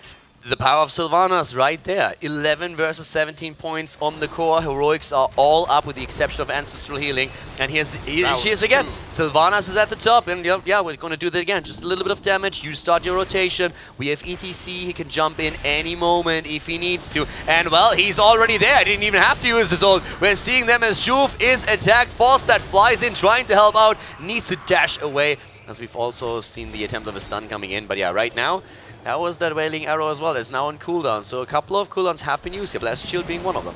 ETC has found Shirkwood. It's very familiar at the start of the game, but this time he's able to disengage thanks to Juve. And ETC getting focused out. There's a stun, but ETC is blown up by the Sundering here. He is deleted. Everyone else looks like they will escape. There is that Will of the Forsaken coming in for Sylvanas to escape. And Tassadar just too hard to kill here, but that is level 20s going over to Casual Gaming. Very bad timing for Silence Monkeys. Casual Gaming is in a great spot now. Temporal Flux is going to give them a lot of control during these fights. Indestructible for Johanna helping out as well. And of course, Falstad turns into a winged god right now with the epic mount. He can jump all over the place. He's going to hop left, right, bottom, top the entire time, trying to channel these altars through and push the lanes as well, especially with the Gathering Storm build that he has. He has so much wave clear right now. It's incredible. Once again, Silence Monkeys on 20, on the other hand, are going to be pretty beastly as well, especially with that Celestial Wrath. That all of a sudden, by the way, gets global casting range. So you can interrupt any tower that is being challenged if you really need to. Yeah, use that. Use the Celestial Wrath to gain vision for ETC's landing area. Slow them down and let him just stage dive on top of them. But either way, it is still a super powerful move. The Mercenaries, though, do make it to the core and as such do a little bit of damage. Making it 11 to 16, but still in favor of Casual Gaming. But there is 20 for the side of Silence Monkeys, and this is their last chance, really. They're not going to lose for this this shrine, but they really need to start winning fights. Nice denial with the out to start with. Level 20s, we do see the enlarged stage dive, which lands on top of Thrall, who's getting focused down. He has been cleansed, and Ancestral keeps him alive. Crowd pleaser, baby. That's what we're having here, and this is going to be fun. Cooldown reduction for ETC. Let's see what he can make happen with this. We're having 20s versus 20s, and this game is great. Such a close match already. A single altar on the map, and both of the teams are jumping for it. Greku trying to take position here. He does not have his ultimate anymore, but we still have Sundering out there. So is the Celestial Wrath, though. We can still see that, so they could use it. But they're going to deny. Greku gets the capture there. And it is Celestial Wrath actually still on cooldown. Sorry, our bad. It's a cooldown bug on the overlay with the level 20 talent. Sorry for that. Yeah, our mistake here, but there's the Sundering onto Moxio and ETC. They're trying to take them down. Looks like they may escape, though. Moxio getting focused, and he is able to get out. There's the healing, and he escapes. So they weren't able to get the altar, but everyone from the Silence Monkey survives. I actually don't know about you, but I am always scared when I see a Falstad go for these little bunny hops there. I've seen too many of those fail horribly. In this case, it's 11 versus 11 points on the core. Guys, this is so close. And I mean, we're looking at Casual Gaming with a lead in the best of 3 series for the Silent Monkeys. Everything is on the line right now. They need to defend that bell tower at the bottom. And at the same time, Casual Gaming is thinking about, guys, what can we do? Can we go for the boss? Do we claim another bell tower? Where do we push now? Yeah, remember, there's no more 3 altar phases anymore. It is only going to be the 2, so the teams are basically going to have to continue to fight each other like this and try and win it. Here comes the stage dive. Hits a lot. 27-second cooldown left. Celestial Wrath slowing down Juve as well, but he has Indestructible. They really don't want to be focusing here. Blue Arrow, on the other hand, takes chunked here, and Juve, the Indestructible, is popped, so he's going to be a bit uncomfortable in the next fight. Yeah, Gluehammer jumps in with the ETC. It's party time, and then all of a sudden he's like, well, I'm out of here. This is not nice. He jumps out. It's the same thing every time. He jumps in, Disintegrate happens. It's just like, where did my health go? I'm a tank. With a Temporal Flux as well. He has a double support behind him. That happens every time. But look at his cooldown. It's back already. Going for the Crowd Pleaser here. So guys, first of all, the impact area with Crowd Pleaser, of course, is increased by 50%. But it's the cooldown reduction that's also very awesome. Not only does it make it easier for you to hit the opponent, but for every single hero that you hit, your cooldown is reduced by 15%. So if you actually hit all 5, you can hop around like a bunny in those fights. Yeah, absolutely. You can just get so much cooldown reduction, so much damage, so much slow. Tyrande currently just waiting out her cooldown. She's just going to be able to throw out owls to get that. Currently 30 seconds left. They found Juve out of position. They found Rhaegar even even more in a position, but the Mighty Gust will keep him alive. Focus on the Gluehammer, use Stage Dive to keep himself alive. Waiting Arrow silences Thrall. The stun does not land. Juve is zoned out here. And once again, both teams able to survive for the moment. ETC interrupted with that hammer time. That Stage Dive just saved him. It was a few seconds that he bought himself here, and it was totally worth it. His cooldown is already down to 30 seconds. Once again, here's the shots fired towards the left side. 7 points on the core of Casual Gaming. Bot lane is being attacked. Everybody went for the reset, and now they're starting to move in again. Nice zoning already happening on the side of the Silenced Monkeys with a Force Wall, with a Starfall. Here comes the Disintegrate. ETC with another 10 seconds until he gets his ult again. Mobsio going deep for the potential kill. No channel happening just now. Both of the teams still looking for an opportunity to get that first kill. Yeah, and the cooldown's going to be happening quite soon. Stage Dive already up. Sundering up in 20-something seconds, and we have the Stage Dive coming in again. Nice barrel roll. Gets Velstad out of danger. Juve not so lucky. No indestructible. Kraken able to deal some damage to Mobsio, but that is not going to be a kill. And as such, looks like the shots will go over to the Silence Monkeys. Denied by lightning for now. The Silence Monkeys with a place here, doing quite well actually in these situations. Getting the kill, and that was an important one. Here come the shots. Only 3 left, and Tetra, that's either a camp or a boss, no matter what you go for. If they can guard him, then that's going to be it. The bosses are vulnerable, but Johanna will be back in 35 seconds. It is still risky. Sundering is available. Mighty Gust is available. They can't do boss, but they can try and at least put some pressure onto this bot bell tower. But the siege from Li Ming, the counter siege, I guess, is still pretty huge. Yeah, talking about bell power pressure. Here comes again ETC. It's party time, and he goes for it. Leo from Korea is in trouble, and once more Mobsio is at the front with his teammates. They claim the bell tower.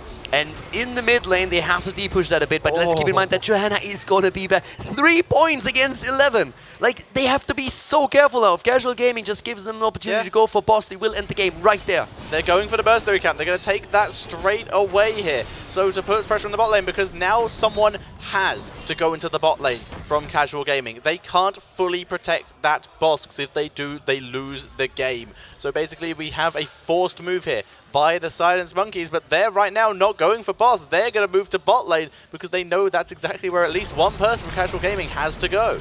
Yeah, and the rest of them is currently still in the middle of the map here, looking for an opportunity, but with Johanna back, a team fight can still turn the tides of the game in favor of Casual Gaming. Force is there, you can't go for that, not against Kreku.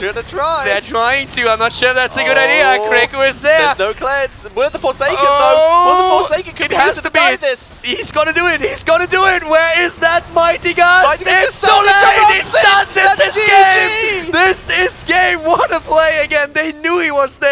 They played around it and they ended the game. The Silence Monkeys with the tie in the series. The ETC predictions, though, that's how you do it. Just slides in, it's just like, it doesn't matter. Where could we be stopped from winning? There, we've checked the other bushes, some false as there, okay, stun. Winner the Forsaken also could have worked, could have just run in and been CC uninterruptible. They definitely use it. I mean, no matter what you do, at that moment, it's more or less over. Falset has to go on the point, and with ETC being there, there's no chance. Either you run into the stun, or you run into a face melt, and in that case, it was just a really nice play. Was well done. The rotation was not fast enough to stop it, and Fawcett alone didn't have a chance there. Yeah, that was a pretty spectacular move there. ETC, though, using that stage dive to just great effect throughout the entire game. Probably the start of this game, I would say. Gluehammer just really zoning for his team, really getting good fights going, and able to just use Power Slide as his main stun after stage diving to get the engage kind of thing. I mean, stage dive has a 100% win rate in this tournament, just saying. Yeah, you're right. You are 100% right there. We have only seen it once, but still. The sample size is irrelevant. It was pretty cool play here, and it was actually like very well done, and that stage dive had massive value for them in a lot of situations, and I do not believe that they would have gotten the same out of a mosh pit with all the interrupts that were available for their opponents. So for Casual Gaming, that's of course a bit of a setback now, but still there is a third map, and I'm loving that this series actually goes down to the wire, to the final map. Yeah, and we can just have a look at the game here. That game itself, a huge comeback, considering that the first couple kills were at least over to Silence Monkeys. Then Casual Gaming just took control of the entire game for ages, and Silence Monkeys just waited it out, got the ability to fight on even footing, and were able to bring it back in the late game. And like we said, it was 11 versus 11 for a very long time there. Yeah, and well, with this, of course, we are going to go into our third game in a bit. We're going to jump into a short break before we hear from our analysis what they have to say about our final map and the final draft. But we're definitely ready. I hope that you guys are too, and that you're still with us, and we'll be back, as mentioned, after a short break.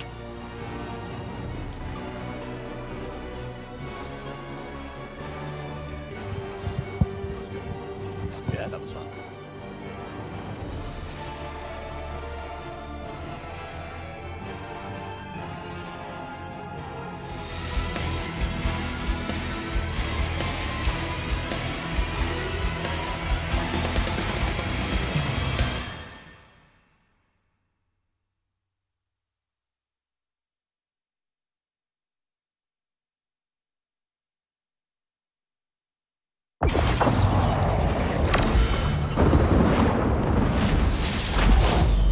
The Eternal Empire needed a force against rebellion after centuries of betrayal.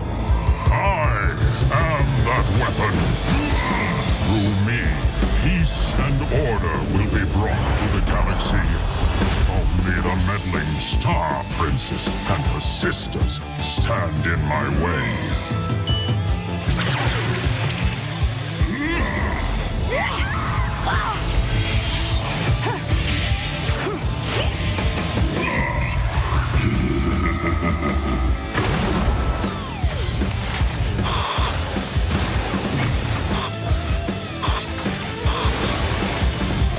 I am Space Lord Leoric, and my empire will live forever!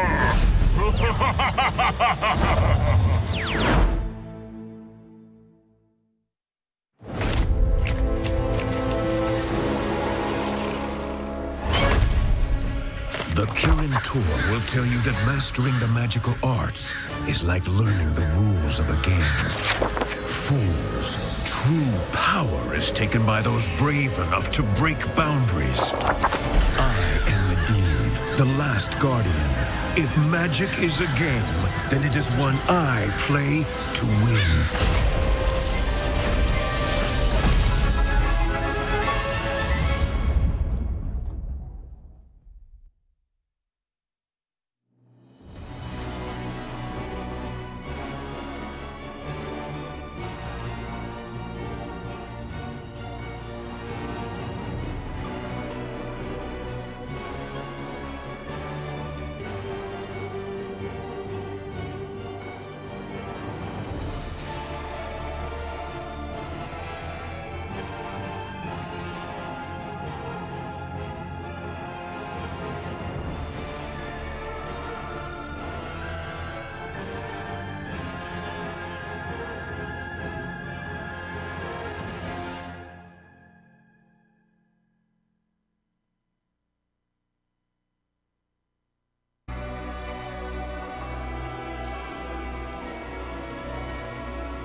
Welcome back, everybody, to the Heroes of the Storm Europe Regionals here in the UK. It is a very, very crucial moment for two of the teams here in Group A, because one of them is actually not going to make it. So it's either Team Casual Gaming or the Silence Monkeys who are going to be out after the next game, whereas the winner can actually have another chance to make it to the semifinals against Team Liquid, who are already patiently waiting.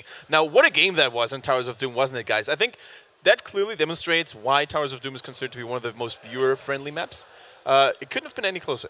It's always a good time because it's really kind of action-packed and like really tense last moments, because unlike every other map, the contestant point to win the game is like both teams are at it, whereas like when it comes to like getting the core, for instance, very rarely, except for like the Blackhearts we saw today, are both teams at it. So yeah, Towers of Doom is always really interesting, and it was nice to see these two teams take it to it. Nice to see Stage Dive as well. Yeah, I was actually really happy to see Stage Dive. I told him before that I was actually wanted to talk about it, but Europe never almost runs Stage Dive, and I'm a pretty big advocate now of it, especially after the changes. I like its dual purpose, especially since, you know, you can use it as a very strong engage, or when he got in trouble, he can use it as a weird pseudo ice block thing, which allows your team to get in the right position to then follow up and help you out. So it's really, really nice to see. Yeah, it was ridiculous. Talking about cool stuff going on here, we've got the draft for game number 3. The map is, it's pretty cool.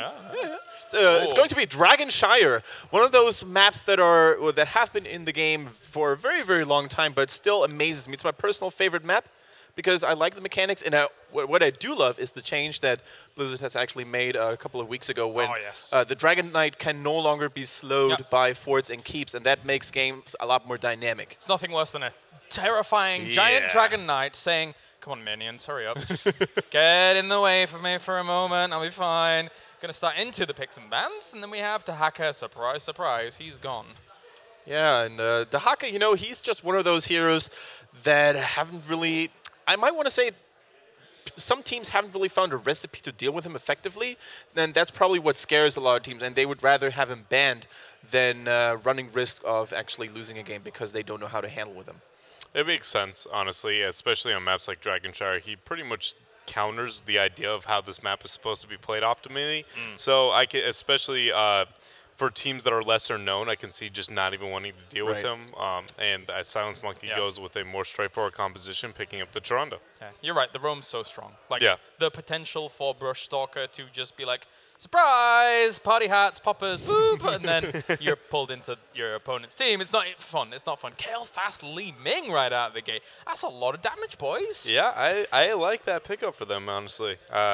Both of the heroes there, I think, are really well done. I think if Casual Gaming concentrates on the wave clear control again and do the Toronto-style comps on small maps, I think they've got a lot going for them. And that's what we saw in game number 1 between these two teams, right? There was just heavy control versus lockdown. If Casual Gaming saw that recipe and really realized maybe why they were able to win that match there, I'd like to see them do the exact same thing here. And I was going to say, I cannot believe that the Silence Monkeys will actually fall for the same trick twice. This time, they immediately respond with a Tassadar as an additional support to sort of help against all that spread out AoE ability damage. And it wouldn't actually surprise me to maybe see a strong warrior now. They definitely want to have... Yeah, James, you want to say something? I remember for a long time, like, so against double mage, I know she's a wizard, whatever, but like, we always used to see like Brightwing as a cool answer to that for the bouncy dust and shield dust later on at 13 and 16. Is that something that I don't think we'll see here in Europe especially, but it is something that could in theory work against Kael'thas and Li Ming? Especially on maps like Dragonshire, where the globals gain more value? Maybe. The problem is that Kael'thas's raw damage output is just so strong right now that it's like 2 blink heals and they're still not full health and just 1 combo from him, and it's like a 3-second. Like, and we're in Europe. it's not very Brightwing is pretty much the devil when for Europe, so but Fawcett going to be banned out makes sense. The globals are very strong. Interesting that it was on the side of Casual Gaming though, considering they had the option to pick it up, showing they don't want the triple ranged. So what is it? Do they want the Thrall as the strong solo? Do they want the Tass? Or excuse me, not the Tass, but the Sonya. Yeah, we also see a ban on Johanna this time. I think Johanna is always, or was always, one of those heroes that kept Casual Gaming in the game because she was so hard to take down. It took them a long time to actually break through a defensive. So I think they would much rather have a less tanky frontliner for Casual Gaming this time.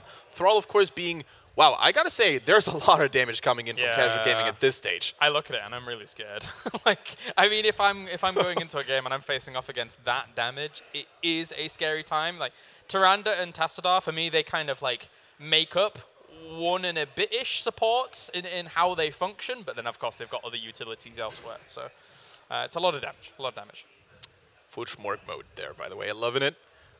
They lack a little bit, not necessarily. I was going to say they lack crowd control, but then it just needs a little bit until Rhaegar gets the Earth Grasp Totem. Of course, Thrall until level 10, then he's going to become a CC monster. So, Silence Monkeys, they need damage. However, Falset has been banned by casual gaming, so that pretty much only leaves something like a Vala open, maybe, something like a Sylvanas. I like the limiting options here. They took everything away from Silence Monkeys and banned stuff away as well. Yeah, the Vala is kind of their comfort pick, but they haven't pulled it out here at all. And then I think Sylv with the Murden Tyrande, I think is actually a poor pickup. I would like it if they didn't have such a pick-oriented composition, but Sylvanas essentially provides nothing in that situation. She doesn't provide large amount of burst in any way, shape, or form. And Dragonshire, unless you're having heavy rotation, Sylv doesn't do much for you. So. Beyond the switch out of ETC for the Muradin, this is almost exactly the same draft at the moment for Silence Monkeys. So yeah, if they do end up continuing down that path, it was the Sylv last game, but as you say, like it's not as really impactful here. This is interesting to say the least. Yeah, I mean, strong front line. With Greymane having been hammered a little bit in terms of nerf hammering, there are not many options left. There's still a hero called Jaina, but they go for it anyway because they're pretty much forced into it. I actually would have preferred Jaina. Yeah. I'm not kidding. Not only because she accents the Murden Tyrande, she also pairs very well with Sonya to give her the mobility to get just smash everybody's face in. I would have preferred Jaina. Yeah. So very curious pickup here for Silence Monkeys. We've seen it earlier for Team Liquid. Lowell went for it. Quite okay still, but it takes a while until we get that quest talent going, the Incendiary Elixir that is. Now that we brought it out, we can say we're picking ETC and we're picking Stage Up, right? That's the thing? Go for it? I would hope so. That'd be nice. I would like that. I think I'm trying to think of what else it could be, and I'm thinking maybe like a Stitch's tank build, not Slam, but like even that doesn't have the same weight as the ETC would have in this instance. Yeah, absolutely. Also, it's pretty hard to hook someone from the Silence Monkeys. I mean, Tassadar, very slippery, double front line. You don't want to pick any of those guys normally, so pretty much only leaves Tyrande is a good hook target. But, I mean, Diablo's still ready for the taking. I'm not really sure if teams want to pick him as a solo warrior these days, though. He doesn't gain much value outside of, like, Infernal Shrines as a solo tank or any other kind of heavy chokeholded map. Dragonshire, I don't like him on so much compared to ETC, especially. I personally actually love Stage Dive. I don't think it's a must pickup. They go with the Diablo. Hey, okay. I mean, he like in a similar vein to how ETC works in the early stages of the game. I suppose they could like have a little bit of a run around and see if they can catch people. But with the comp that Silence Monkey's running, if they play it slow and steady and kind of just sit back, there's the potential that they never catch any of these people anyway. So. It's interesting. One of the things I do like about the Diablo pickup is that into the Tassadar Tyrande, usually kind of a mid-level healing group, Lightning Breath can gain an immense amount of value. So. That's true, yeah. Yeah, we've seen that gain a lot of value. Oh, yeah, we've seen the Hellstorm before, right? Yeah, yeah. I do love Hellstorm. Oh, I love taking that talent. It's fantastic. Feels very satisfying, too. It is so satisfying. To grill a couple of people at the same time. The amount of times, though, I've popped it when I'm like, oh, I'm the tank, I'm the frontliner. I go in, I'm almost dead. I'm like, oh, God, I still have Lightning Breath. I need to pop it. And then I die halfway through. I'm like, oh. And then your entire team gets gusted away and you're the only one still standing. I think the best way to describe it is how Dredd described me at our first event, which was Freelo. So... Pretty much. Yep. All right, guys. So, you know, it's pretty much all in the line for both of the teams. We've seen their draft. Who would you say has gotten the upper hand overall if you take a look at the comms again? Who would you say feels more comfortable maybe on their picks? Comfortability, I think, might be casual gaming. Yeah. I think that's more of what they're used to going to, whereas... I don't know. I feel like I like Silence comp better. So from game 1 to game from game 2 to game 3, I like Silent Monkey's comp in its makeup. But how many times? There's been a lot of times in the past where I have bet on that and like ignored raw power, and then raw power has just won out. And I feel like CL gaming, casual gaming. They're called that. Have got that raw power that I need to bet on, so I'm going to go with them. All right, talking about raw power, we know that the casters got it in them. So Thatcher and Calder take it away for the final match of this series. Welcome back, everybody, to our last map. It is a 3-mapper. I'm loving it. And, of course, as we said before, the team that loses now is out of the tournament, whereas the winner has another chance to advance out of the group stage going up against Team Liquid in the next series. Yeah, so it is everything to play for. Silence Monkeys. They had their back against the wall in the last game. They were really in trouble for a good chunk of it as well. But they were able to bring it back, and this is both teams' last chance now to stay in this tournament and have that chance of going through to the playoffs on Sunday. And we had actually a very interesting draft in which you could really tell that the players made a couple of decisions that were not really easy for them, especially when we saw that last pick on the side of casual gaming. They were really thinking about, okay, how are we going to play this right now? Are we going to go with the Diablo here? Are we going to go for that ETC? They made that decision, and this is something that they really have to bring to victory now if they want to advance. We even have a Grey main back, and we've been talking about how Black Kidney is playing, or has played before the tournament, nearly exclusively Grey main. But after the changes, he didn't really feel comfortable jumping into the hero. But now on the final map, the map that matters, he picks him. Yeah, so let's have a look at the players on the side of casual gaming. We have Nika on the Li Ming, Shihu playing Thrall, Leo from Korea on Rhaegar, Kureku on Kael'thas, and Juve on Diablo. The Silence Monkeys again with the double support. Kroll on Tyrande, Muradin on Gloomhammer, Shipley on Tacita, and we have Greyman, as mentioned before, Blade by Blake Kidney once again. Mopsio, of course, on the Bruiser type hero up at the front. He's going for the Sonya next to Muradin. Great setups actually for both of the teams. Maybe a little bit more in their comfort zone, the Silence Monkeys, I'd say. This is like a very, very Silence Monkey draft that we're currently seeing here. Yeah, very much so. It's very interesting to see this kind of draft that kind of just matches a team in their styles. It is cool to see, but let's have a look at some of the level 1 talent, starting off with many blocks. 4 blocks in total this game. Yeah, you're totally right. Thrall, Diablo, Muradin, and also Sonya went for block. There's a lot of auto-attackers actually in this game right now that you really have to deal with. And block, of course, is an amazing talent that got buffed by Blizzard recently, and that makes it even better. So they are going for exactly that. Already the big fight in the middle of the map as we have the lockdown against Diablo, and he is down, starting things off with a bang. Are the Silence Monkeys. Yeah, and that is first blood straight away. Diablo, that block not helping him when you get focused by everyone. He just got completely stun locked and burst down. Very nicely played by the Silence Monkeys, and they have immediately started their 4-man rotation between the bot lane and the mid lane, leaving Sonya up in the top lane to fight Thrall. And when we're talking about rotation, there's a lot of stun on the side of the Silence Monkey. So they definitely look at an early game where they're going to try and chain the stuns between Muradin and Tyrande. We have that follow-up with the Sonya as well, which at least provides a bit of a mini stun, but it's more about that damage that you can get in with those slams. Already the attempt to go for Shihu, but he's playing it smart here, waiting out the stuns, turning it around even against Mopsio a little bit.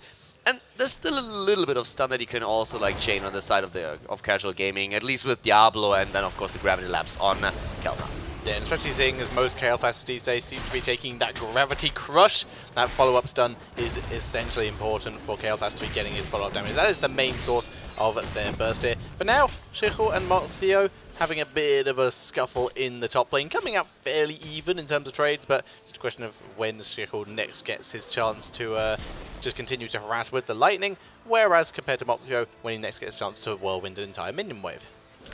And I'm really curious how this game is going to end here. This is one of those maps where you need a ton of coordination. And I mean, now we have the first Dragon Knight up for grabs already at the top lane. Thrall is starting to claim the second shrine for casual logic. No contestation by Mopsio. Mid lane, on the other hand, there's already 2 heroes just trying to deny a potential Dragon Knight to the opponent. The Silence Monkey, they need to be careful here. Bot lane pressure as Diablo is trying to move in together with Rhaegar. Level 4s for both the teams now with the extra talents. Full elixir build for Greymane, and the stun is hitting home. But again, the control on both of the shrines this time by the Silence Monkeys. Yeah, they're putting up a good show here, but right now they have no one even close to the mid lane to be able to contest. But if they can take down Shihu, that might give them the freedom they need. The body blocks from Gloomhammer, it's not enough though. Shihu just survives, and as such, Gloomhammer and Mopsio both take quite a few tower hits, and the bot shrine effectively the numbers advantage does go back over to casual gaming. Yeah, and the entire case of Thrall is actually an interesting one. If you think about his level 1 talent, it helps them, of course, a lot in those fights. And in the laning phase, if you are going up against an auto attacker, it can really help you. But you give up the mana sustain that you oftentimes desperately need if you're really trying to push these waves back.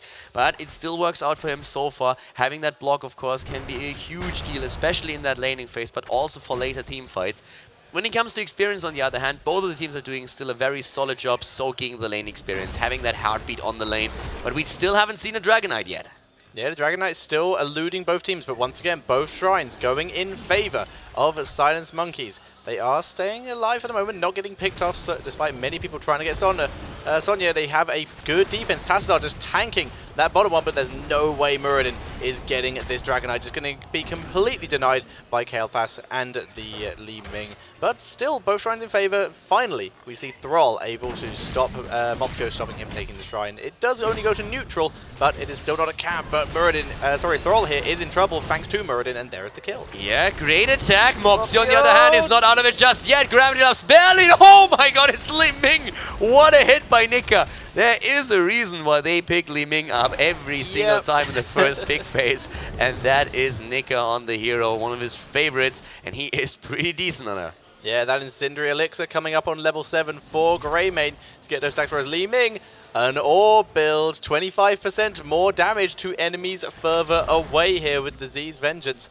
So we'll see how well that works for him. Right now, he's just completely just trying to harass Muradin as much as he can, but it does have just enough for a teleport to get himself out. That's actually a super interesting talent choice now on the side of Nika. Now we just talked about him. I mean, Z's Vengeance is a pretty interesting talent here, especially since normally you see either Calamity or Seeker. Those are the two talents that Li Ming players are talking about the entire time. But here's an adjustment. Li Ming trying to stay, of course, in the backline, getting all that damage in then.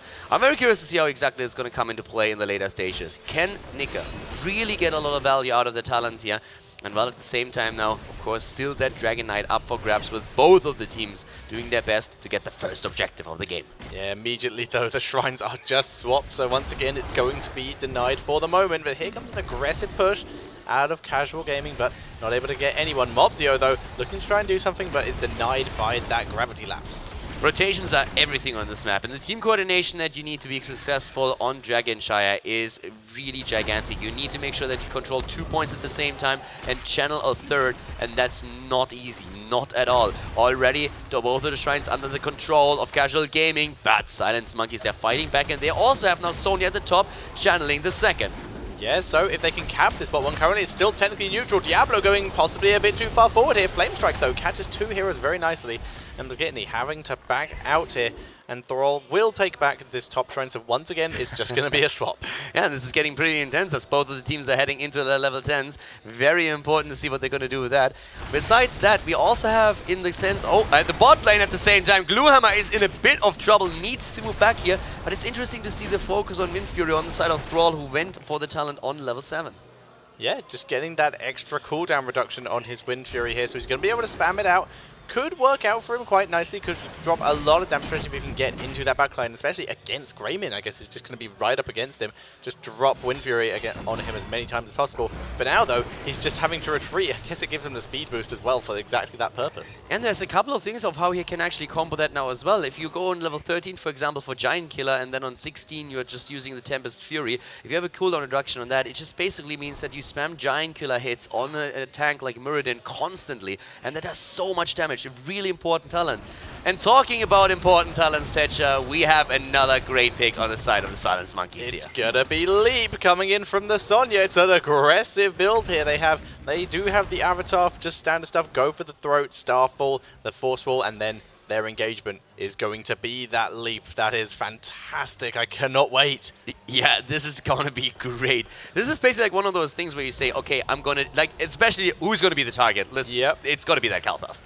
Kael'thas is going to get jumped the entire time, and he looks at that bot right now, sees the Leap, and is like, oh my god.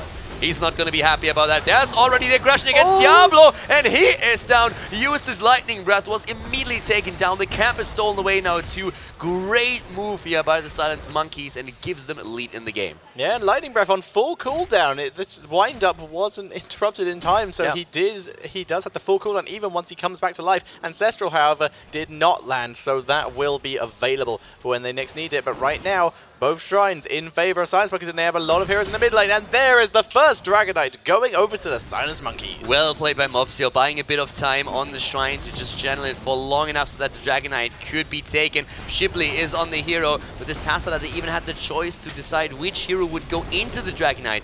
And one of the cool things, of course, about the Dragonite now, a few patches back. Whoa, wow! Whoa. That is actually something that he did not expect here, but not really of any consequence. They get an opportunity to just like free him immediately. Yeah, it does drop quite a few extra hits onto the Dragonite, forces the Dragonite to focus the wall first, but he still gets about the same amount of structures as he would have got otherwise, other than he might have been able to pull back a bit earlier if that hadn't happened to him. So it's a good move, I quite like it. It's one of those things that you don't really expect when you're in a Dragonite. On a hero, yeah, I'm not going to go anywhere near that gate if the Diablo's on the other side, but as a Dragonite, you feel like you are invincible, and guess what? You're not. Yeah, if he got flipped from that wall and had more health maybe, and there might have been more heroes there, he would have lost most of his Dragonite health there, and that would have really lowered the efficiency of it. Yeah. Well, already Diablo turning into a bit of a Dragon Slayer in this case. Both of the teams on the same amount of experience, by the way, heading into level 13. Slightly faster for the Silence Monkeys, but still... Oh, ho, ho, the leap! Now it's on cooldown. Full cooldown, and still they kill Mopsio. He's not going to be happy about that at all. Yeah, he is in some serious trouble now when he comes back, and his team already having to play super defensively suddenly. Greymane the only one, even the slight bit far forward, and even he is right next to his gate. Level 13 talents, that's going to be the next big part here, of course, and that's also going to tell us a lot about how Thrall is going to be played here. We still expect him to go into his Giant Killer, but on level 13, I mean, if you go into a full Wind Fury build, you would use the Grace of Air here, which gives you a mid-4 sustain, and that is what he does. He's all about the sustain right now, so together with that level 7 talent and the cooldown reduction, we're going to see him make good use of the Frostwolf Resilience. On the other hand, though, another hero who's gone on a slight variance here, Kael'thas, bringing out the backdraft here, getting the hero slow, giving his team some CC, allowing them to basically maneuver. It basically means that Thrall can get in and do his maximum damage, means that Li Ming is going to have a bit of extra escape, and Diablo can basically have more chance to drop that lightning breath on everyone. And of course, it's also going to slow an onslaught of Greymane down a little bit if you have him in Worgen form right next to you, so that can really help.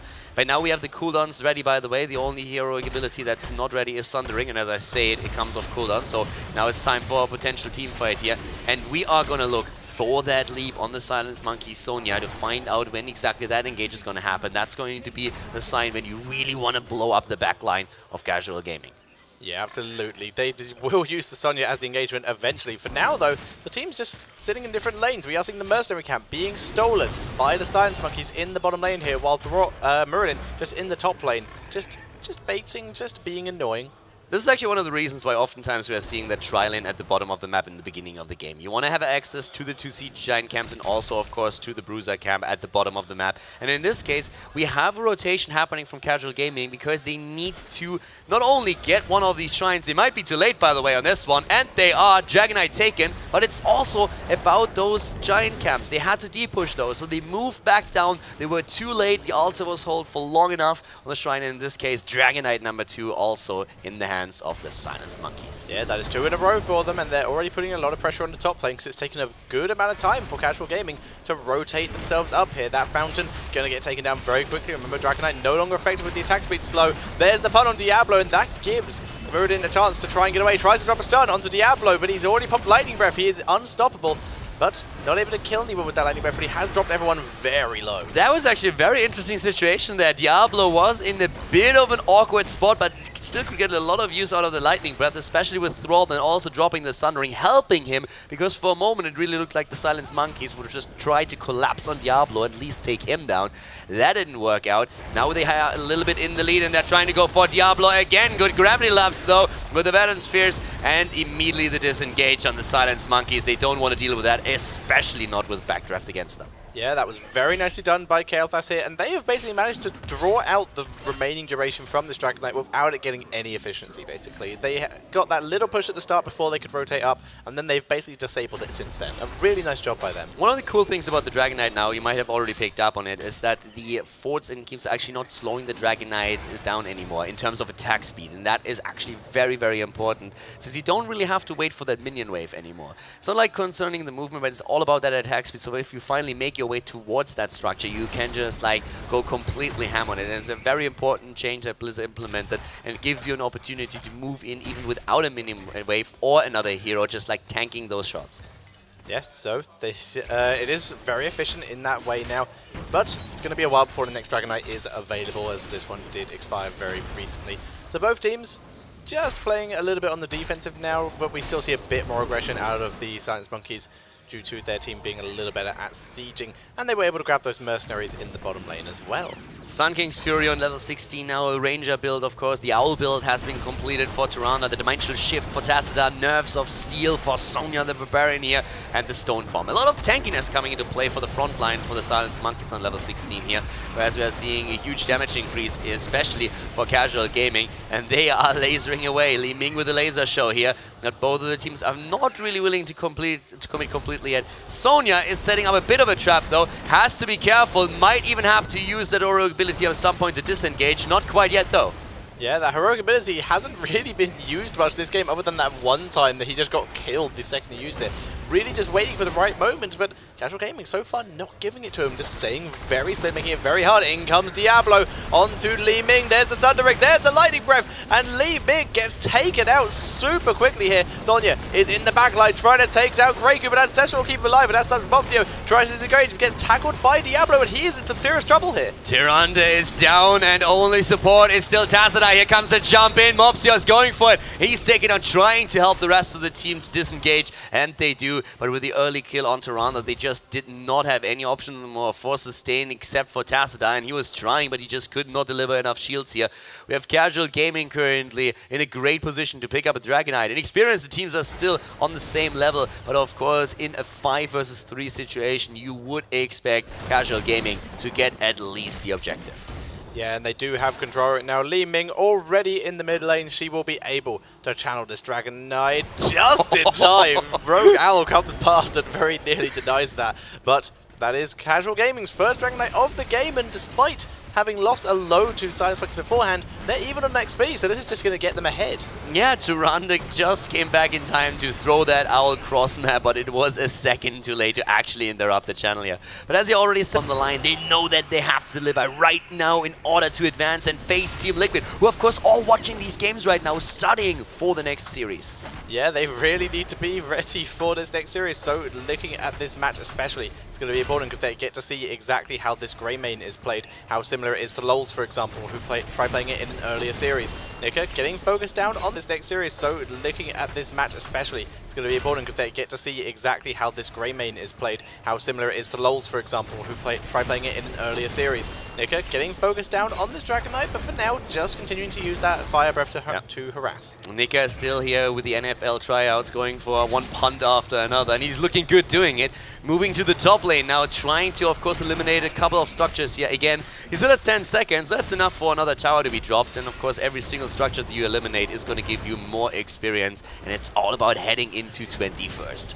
Yeah, and that's what they're aiming for. I would like to point out right now, oh, hang on, we see a good focus onto Murin, and he jumps out using the Dwarf Toss. There is that Stone Fort there to try and get him some health back. Lightning Breath being used, and that is forcing Silence Monkeys back. Mopsio looking to maybe turn around thanks to that Starfall, and they're going to try and push forward using the Tastar Shield. They focus onto Diablo, but Ancestral will keep him alive. Sonya, not so lucky, she gets taken out. Sonya dead, and they try to go for Gluehammer. They don't get him, but that Starfall, and also Greymane, both of them dropping a ton of damage here, but it was just not enough to kill one of these heroes. And then Sonya gets eliminated. Very unfortunate for the Silence Monkeys. 5 kills against 3 in favor of Casual Gaming. And they are going to, of course, try and take the camps now. It's actually one of the things that the teams have not really been able to do too much. We've seen a few of the Siege Giants camp taken earlier, but besides that, there's still a lot of mercenaries on the map, and they are trying to change that, trying to make sure that they have some pressure. Wave clear on this map is incredibly important as well, because you just get easier access to those shrines once that they are ready, if you have those waves pushed back and you have full vision. Yeah, the vision on this map is very important for the shrines in general. It works out quite nicely. But I'm sure many of you are currently quite curious as to how well Greymane is doing with the change level 7. He currently has second most damage on his team, third most damage on his team after Tyrande just hit some owls. Sonya currently in first, Tyrande just ahead of Greymane, so he's keeping up almost exactly with the damage of his Bruiser and his support in this case. Yeah, so both of which are really high damage dealers. Yeah, he's doing actually pretty well now. And we have, by the way, level 20s now in play, and that of course means Hellstorm. That also means, in the case of Kel'Thas, again, the arcane power.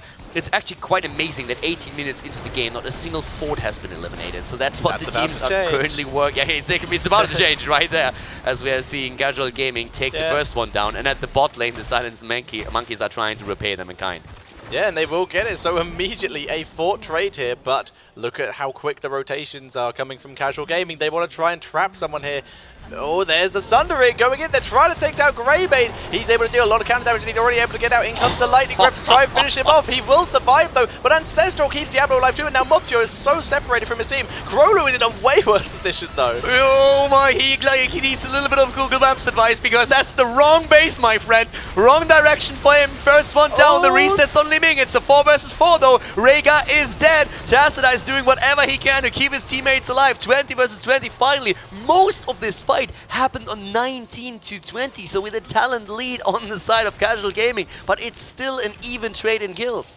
Yeah, they are both able to get an even trade, and that gives level 20 over to the Silence Monkeys. We have Rewind on the Muradin, Hunter's Blunderbuss, the 100% splash damage on the auto attacks while in human form for Greymane. Rewind on the Tyrande, exactly, Rewind, and Storm Shield. No Celestial Wrath. Now that is really interesting here, because with this talent now taken, we have a double stun, we have the double owl, and the double heal, of course, and they're just saying, okay, we value this a little bit more highly. There's also still that cooldown problem with a level 20 talent, but still, overall, those 30% extra damage are very tempting. They forego that, though. They go instead for the Rewind, which can be very strong if you use it properly. It's even more stun. It increases that stun chain that they are trying to employ. Yeah, so if they can lock down heroes, they might be able to get something out of it. It is also a double heal. Tyrande, the only healer on the team. Tassadar dropping the shields for his team. Currently has been doing a very good job. Moptio needs something now, though. He takes a lot of damage. There's the Sundering. Tassadar is stunned out, drops the shield, though. Moptio tanking through it. Oh! In trouble. He gets taken down by Greymane. The lead jumps in, and down goes Diablo, but he will be back in just a second. Once more, Shihu jumps away with a Bolt of the Storm. Here comes the ult on the side of Tyrande. The heal is too late, but Blakitni, he survives somehow, and so does Gluehammer. He turns around. The greed is real. He tries to get the Storm, but he hits it, but he dies, and now all of a sudden the game is turned around as Juve. It comes back into the battle. The Temporal Flux slowing everyone down. Krolu gets finished off. Moptio getting chased. The speed boost. Shihu just ditches him. He's going for the Dragon Knight. They could try and push for top. Yeah, it's just trying to make sure that nobody sneaks that in, but that was so unfortunate. The Silence Monkeys a bit too greedy. It was a 1 versus 1, and in this case, you could just see Muradin. He was thinking about it. Do I turn around? Do I hit that Storm? But he was like, all right, screw it. It's going to work. It's going to work. I'll still be able to escape. It didn't work. He went around, he tried to get the stun, he got it, but the problem for them is they just could not keep Muradin alive. And now in the 3 versus 4 situation, the Dragon Knight is claimed. Hindsight is 20/20, but the Silence Monkeys in that last fight just a little bit too greedy. Yeah, and Casual doing exactly what we said, immediately just rotating to the Dragon Knight, grabbing the shrines, and giving themselves a situation, but they're not going through top to try and end because they don't have the time. They are pushing through mid, getting more XP, giving themselves further ahead, waiting for everyone to regroup. Kel'Thas is on the way back to his team, and once they have that, they can try going a bit more all in. Top is of course also a bit of a death trap. That bridge of death that we have there can be a huge problem, especially if going to go up against Sleep. And let's not forget about that force wall. We've seen great force wall value in this tournament already, and that's something that they're trying to avoid here. Nika again with the punts, one more, and his Li Ming has 78,000 hero damage already. Not really quite the same numbers on the side of the Silence Monkeys, but they're still able to get some pretty decent damage out on heroes like Greymane and Sonya. Yeah, they've done a pretty good job so far. Kel'Thas finally arriving for his team here. Nika able to really nicely control the health of this Dragon Knight. Has been able to keep it alive for a while, just using just the Fire Breath basically, and the odd punt when Sonya gets a bit out of line. And they are really dropping in hit points on that Dragon Knight very fast. This could actually result in them not even being able to pick up a keep. And that is crazy nice defense. Look at all these heroic abilities that still haven't been used. There's the Starfall that you could employ. There's also, of course, the leap itself on Sonya. The keep is not going to fall here, and that is crazy. That is amazing on the side of the Silence Monkeys. They're playing this really well. It's good defense, and the game is still totally even. They have, however, dropped a huge amount of health on the keep. Not getting it is obviously unfortunate, but it is a doable and usable situation for them because they've opened up an avenue to end the game here by going through that keep. In comes a huge amount of damage. Thrall gets deleted! Kraku gets deleted! The Lightning Breath coming out, and Diablo is killed off too! Everyone is dead. Nika being back to base, everyone's very low on health, but they're getting healed up by Toronto, and that was a massacre! That is the engage that they needed, and they go in and they just destroy. They take everyone down the CC chain with a perfectly timed leap on Sonya against Thrall. He's down. They go for the keep and they take it. They're actually tempted to go for core, you can tell, but Nika wants to go for the kill. He's not getting it, but at the same time he has to move away because this is a risky situation for them too. It's a 5 versus 2 in this case, and again the rotation has no Dragon Knight on the map, but the keep at the bot lane is destroyed, and now they can claim the mercenary camps. Nika's damage is saving his team the game here. They could have just lost right there, but because of the harassment he's able to drop, his team is still alive, and as such they will be able to revive before this push comes in. Right now we just see a bush trap set up here for the Silence Monkeys, but why would Casual Gaming come out of their base right now? They have to defend against this camp. Yeah, like I feel like they were trying to bait with the camp a little bit and hoping that maybe Rhaegar would move over and try to take it down with a lightning shield, but now they lost quite a bit of time, and with only 2 heroes alive against 5, Casual Gaming just didn't move on and said, like, guys, we're not going to risk anything here until the rest of the team is back. So a bit of time wasted for the Silence Monkeys. Suppose they could have tried to take maybe the fort down in the mid lane, but they just simply said, hey, we have 1 lane pushed already. If we get a Dragon Knight, it's over, and that's what we're going to wait for. Both teams, basically, if either team wins a fight or gets a Dragon Knight, this could be over. The keep in the mid lane has lost enough health that they could probably all in and rush through it at this point in the game. 24 minutes in. If it goes over to the Silence Monkeys, they have an open lane to go through. Yeah. Both of these teams have opened up a win condition here. It's a question of who is able to take the fight and take the objective. Tesha, this is intense now. We are 25 minutes into the final map of the best of 3 series at the losers match here in Group A, and every single fight could take this game. We have the go for Diablo. He goes for the Hellstorm, and there's also not only the Phoenix, also the Starfall, the kill against Grayman. Grayman is already dead at the same time. Tyrande is falling as well. Everybody else is on the retreat. The leap has been used by Sonya to jump away. Muradin is trying to escape now too, but this has to be a Dragon Knight on the side of Casual Gaming. They're gonna try to move to the top to take Shrine number 2.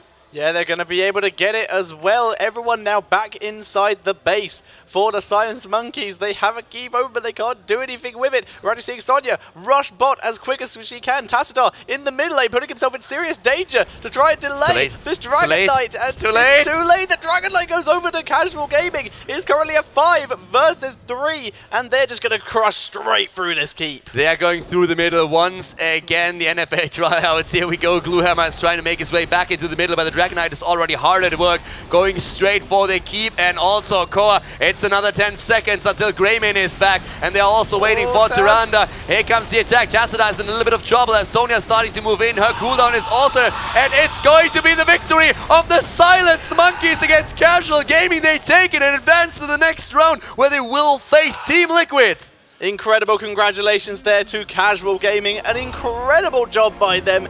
And that was a close game, Caldor. Both of these teams, their life was on the line, but they were able to bring their all. But Casual Gaming, the underdog of this tournament, coming in as a replacement, able to bring themselves to the final match of their group. Casual Gaming with a victory here. The Polish All-Star team, they made it happen. The Silence Monkeys with a great showing throughout the entire tournament, and they really had a great showing. I mean, they forced everything out of Casual Gaming in this case right now. The match went to 26 minutes, and that trap that we saw set against Diablo could have definitely worked in favor of their team, but it turned around against them, and then Casual Gaming, they claimed the Dragon Knight. It was close, by the way. Sonya at that bottom shrine, like half a second more, and she would have denied it for even longer.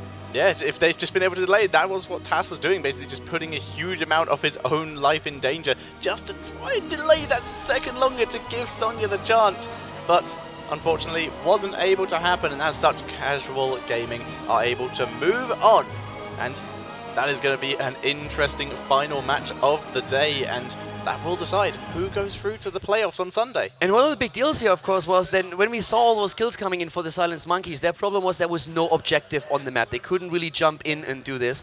And when we finally had then a kill on the other side, that was exactly the moment where we could go for a Dragonite. So in this case, Casual Gaming a little bit lucky in that regard, but of course, well-deserved victory here. 10 kills against 9. This was incredibly close. Level 23 to 23. Yeah.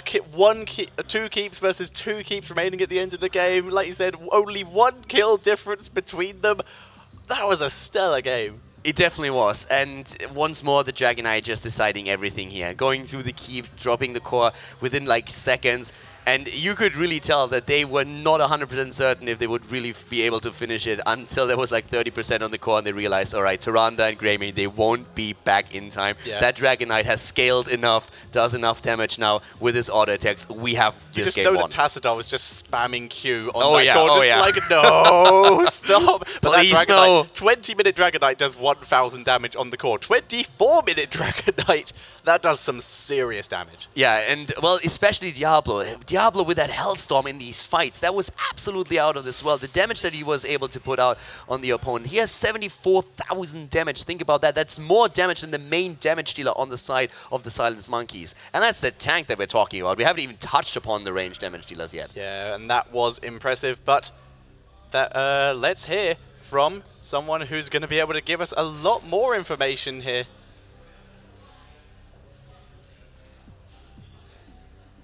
Okay, yeah, we're back here. It was a pretty good game. I might want to say there was a lot of action going on. That Hellstorm was incredible. But you got to also give credit to Leo from Korea for always dropping those Ancestor healings when they were needed. I mean, a good Diablo is only as strong as the support behind him. Yeah, I mean, Diablo is a little bit difficult to play and stay alive sometimes if you don't have a very good support or a second swashbuckling bruiser with you there in the front line. So yeah, that was absolutely amazing play.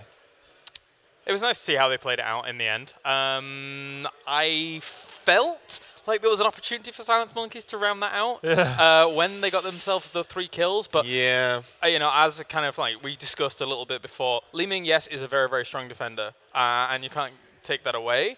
But yeah. Give it a go, boys. Come on, get in there, give them a fight. Yeah. Maybe it's your best shot. Yeah. I mean, I was looking at the game with some members of Team Liquid and My Insanity, and we were like, all right, 5 versus 2. They're probably going to try and end it, right? And I was like, okay, but Li Ming, she's a pretty good defender. She can cycle in and out of the fountain. Yeah. She was putting a lot of damage in, putting everyone to like 70 and 50 and 30% of their life. But you've got double support, right? Like, we're trying not to be too critical here because 40 God, seconds window, hard. you can outlast for the most part. A little bit there. Let's say you don't take poke damage from Lily. You just cower in Li Ming. You just cower in a corner. You use your double support to heal up a little bit to full, and then you just go for it with 20 seconds left. It seems possible, and maybe, especially in hindsight, oh God, that was your best chance. Yeah, so we've got the interview ready. Red Eye stands ready there with a member from Casual Gaming. So let's get it on the way and see what they have to say about their victory from the series and advancing, or potentially advancing to the semifinals. Yes, that's right. Potentially advancing to the semifinals. Still got to play one more game, and that's against Team Liquid. So talk to me about your team and what you're all feeling right now, because you're so close to losing and then you win a game. Is the adrenaline still rushing? Yeah, obviously. Obviously, there's a lot of adrenaline, and I thought we were losing for sure, like after losing 3 guys. But well, Li Ming outpushed them. Despite them having 5 guys, they couldn't core, they couldn't end it. And then we had like really, really good team fight for us. I breathed Breath of Fire 5-man, and I believe one shot. It was Greymane, I think, when Kitne on Greymane, and 23 level Dragonite ends the game, no matter what. Like, so. It does. Yeah, it does. So. What was the question again? So yeah, that was good. That was good. Come in here a little bit. I'm not going to bite you. Okay. Now, listen. How is it for you guys when you come in at the last moment, you replace a team and you have to come in, and how do you prepare for that? How did you get here so late and still play so well? Oh, we don't prepare for that. Well, we can't. We had very little, no preparation at all, and no one kind of wanted to scream us. We didn't have good scream partners. Some teams, but they have tight schedule. You practiced with My Insanity a little bit? We did, yeah. But then we had this. We were in the middle of practicing with My Insanity, yeah, and then we have this information. We're going, yeah. So okay, sorry guys, yeah, we have to. We can't scream because we were playing the first round. Well, they were better, and obviously, very strong team, and they get out with the first seed. Really strong at the moment. About the preparation, we had we formed this team about a week and a half ago, and well, guys from former Gamers Today are very experienced, and Kreko and I from former Euronics, yeah, and we kind of mesh together very well. So I guess, I don't know, we are just good, yeah, but still not that much synergy, and we have to work very hard to compete with those very, very strong team, top notch, like My Insanity, Team Liquid. So you got Team Liquid next, okay. And if you beat Team Liquid, you're in the semi-finals. So how do you approach that game next? How do you approach that? Well, we haven't. You just have fun. Well, we haven't played Team Liquid, and Gamers 2 are known to lose to Team Liquid every game, every best of 3, every best of 2, right? But I don't know if you know, but we were playing at the beginning. There was a team Pushek team called, yeah, and Kreko and I was in this team, and we managed to miraculously beat Team Liquid, right? So maybe with guys from Gamers 2, maybe, yeah. Well, I have hopes, right? And our goal was to reach semis, so we're going to do our best. All right. Well, very best of luck to that. There you are, you've heard it from here. They've beaten Team Liquid before in various forms. Can they do it again? We'll find out very shortly. Let's head back to the desk for now. And very also likable, Arjif that was. Team Liquid, of course, is a different category than the Silence Monkeys. However, they are not unbeatable in their current form, I would say. And casual gaming, overcoming such a tough spot here in the last one, the nerves getting to the limits. Would you say, Grubby, that they do stand the chance? Yeah. If they prefer something more, something special, something surprising? Yeah, I would almost go so far as to say that Silence Monkeys and casual gaming were each other's match. And it's casual that just doesn't give a flying sheep. Because they can come here without any pressure. They had no, they didn't even know they were going to be here 2 weeks ago. They didn't even have a team until 1.5 weeks ago. So no one can say that they are underperforming, which is a lovely place to be fighting from. And also, I mean, the thing about, as I say, casual gaming here is that their roster is actually very deep. Let's not forget how strong G2 was in the European scene for a long time. Admittedly, it was second place, and then a first with a major in the ESL Majors way back when. But still, they have a lot of heritage behind them in going forward, and they could cause an upset. It's unlikely, but possible. Do you think that Team Liquid's analysis is going to be very, very strong because they literally just saw them play 3 games against another opponent? So do you think that casual gaming either has something they haven't really shown yet, or do you think that Team Liquid's analysis is too strong and they know every little secret from them in the draft phase, in-game? I think casual gaming has nothing to lose by showing everything. They are a young team that require experience against the top teams. There's a lot of respect. And in this case, you do not approach it with a kind of holding back attitude where you're hiding your best. So they have shown everything. Team Liquid sees the cards. And on paper, Team Liquid is probably going to be a little bit better. We're expecting probably a 2-1 or 2-0 from Team Liquid on paper. But what has happened in the meantime? We've got these guys. They're coming hot off a victory. And Team Liquid has been, cold. Their muscles are getting cold. They're sitting there and they're watching. And there is always a chance that this kind of momentum trumps what's better on paper. I was going to say, if you heard that primal roar from Leo from Korea, I mean, if there is a wave of momentum for those guys to ride, it is right now. Yeah, I like that. I really, really like the spirit that they put into it for sure. And Leo's been like that for a long time, and known him for a while. But what Grubby said is important. Team Liquid was very heavily watching that series, all together, discussing it and stuff like that. And when you've got minds like that come together to try and deal with your opponents in such a way, it's a very powerful thing. They've shown, CLG have shown so much power behind their drafts in terms of like, we are going to have raw damage. Right. And that's something that Team Liquid can expect and potentially play around. All right, so we're going to be looking forward to this upcoming series where one of the teams, the victor that is going to advance to the semifinals and making a huge step potentially making it all the way to the grand finals. Who knows? So we're going to be back after a short commercial break, guys. Once again, if you want to be part of the discussion online, part of the goodness that is the Heroes of the Storm regionals here in the UK, then feel free to use the hashtag HGC and let us know what you think about the series thus far. Talk to you in a bit, guys. Don't go anywhere.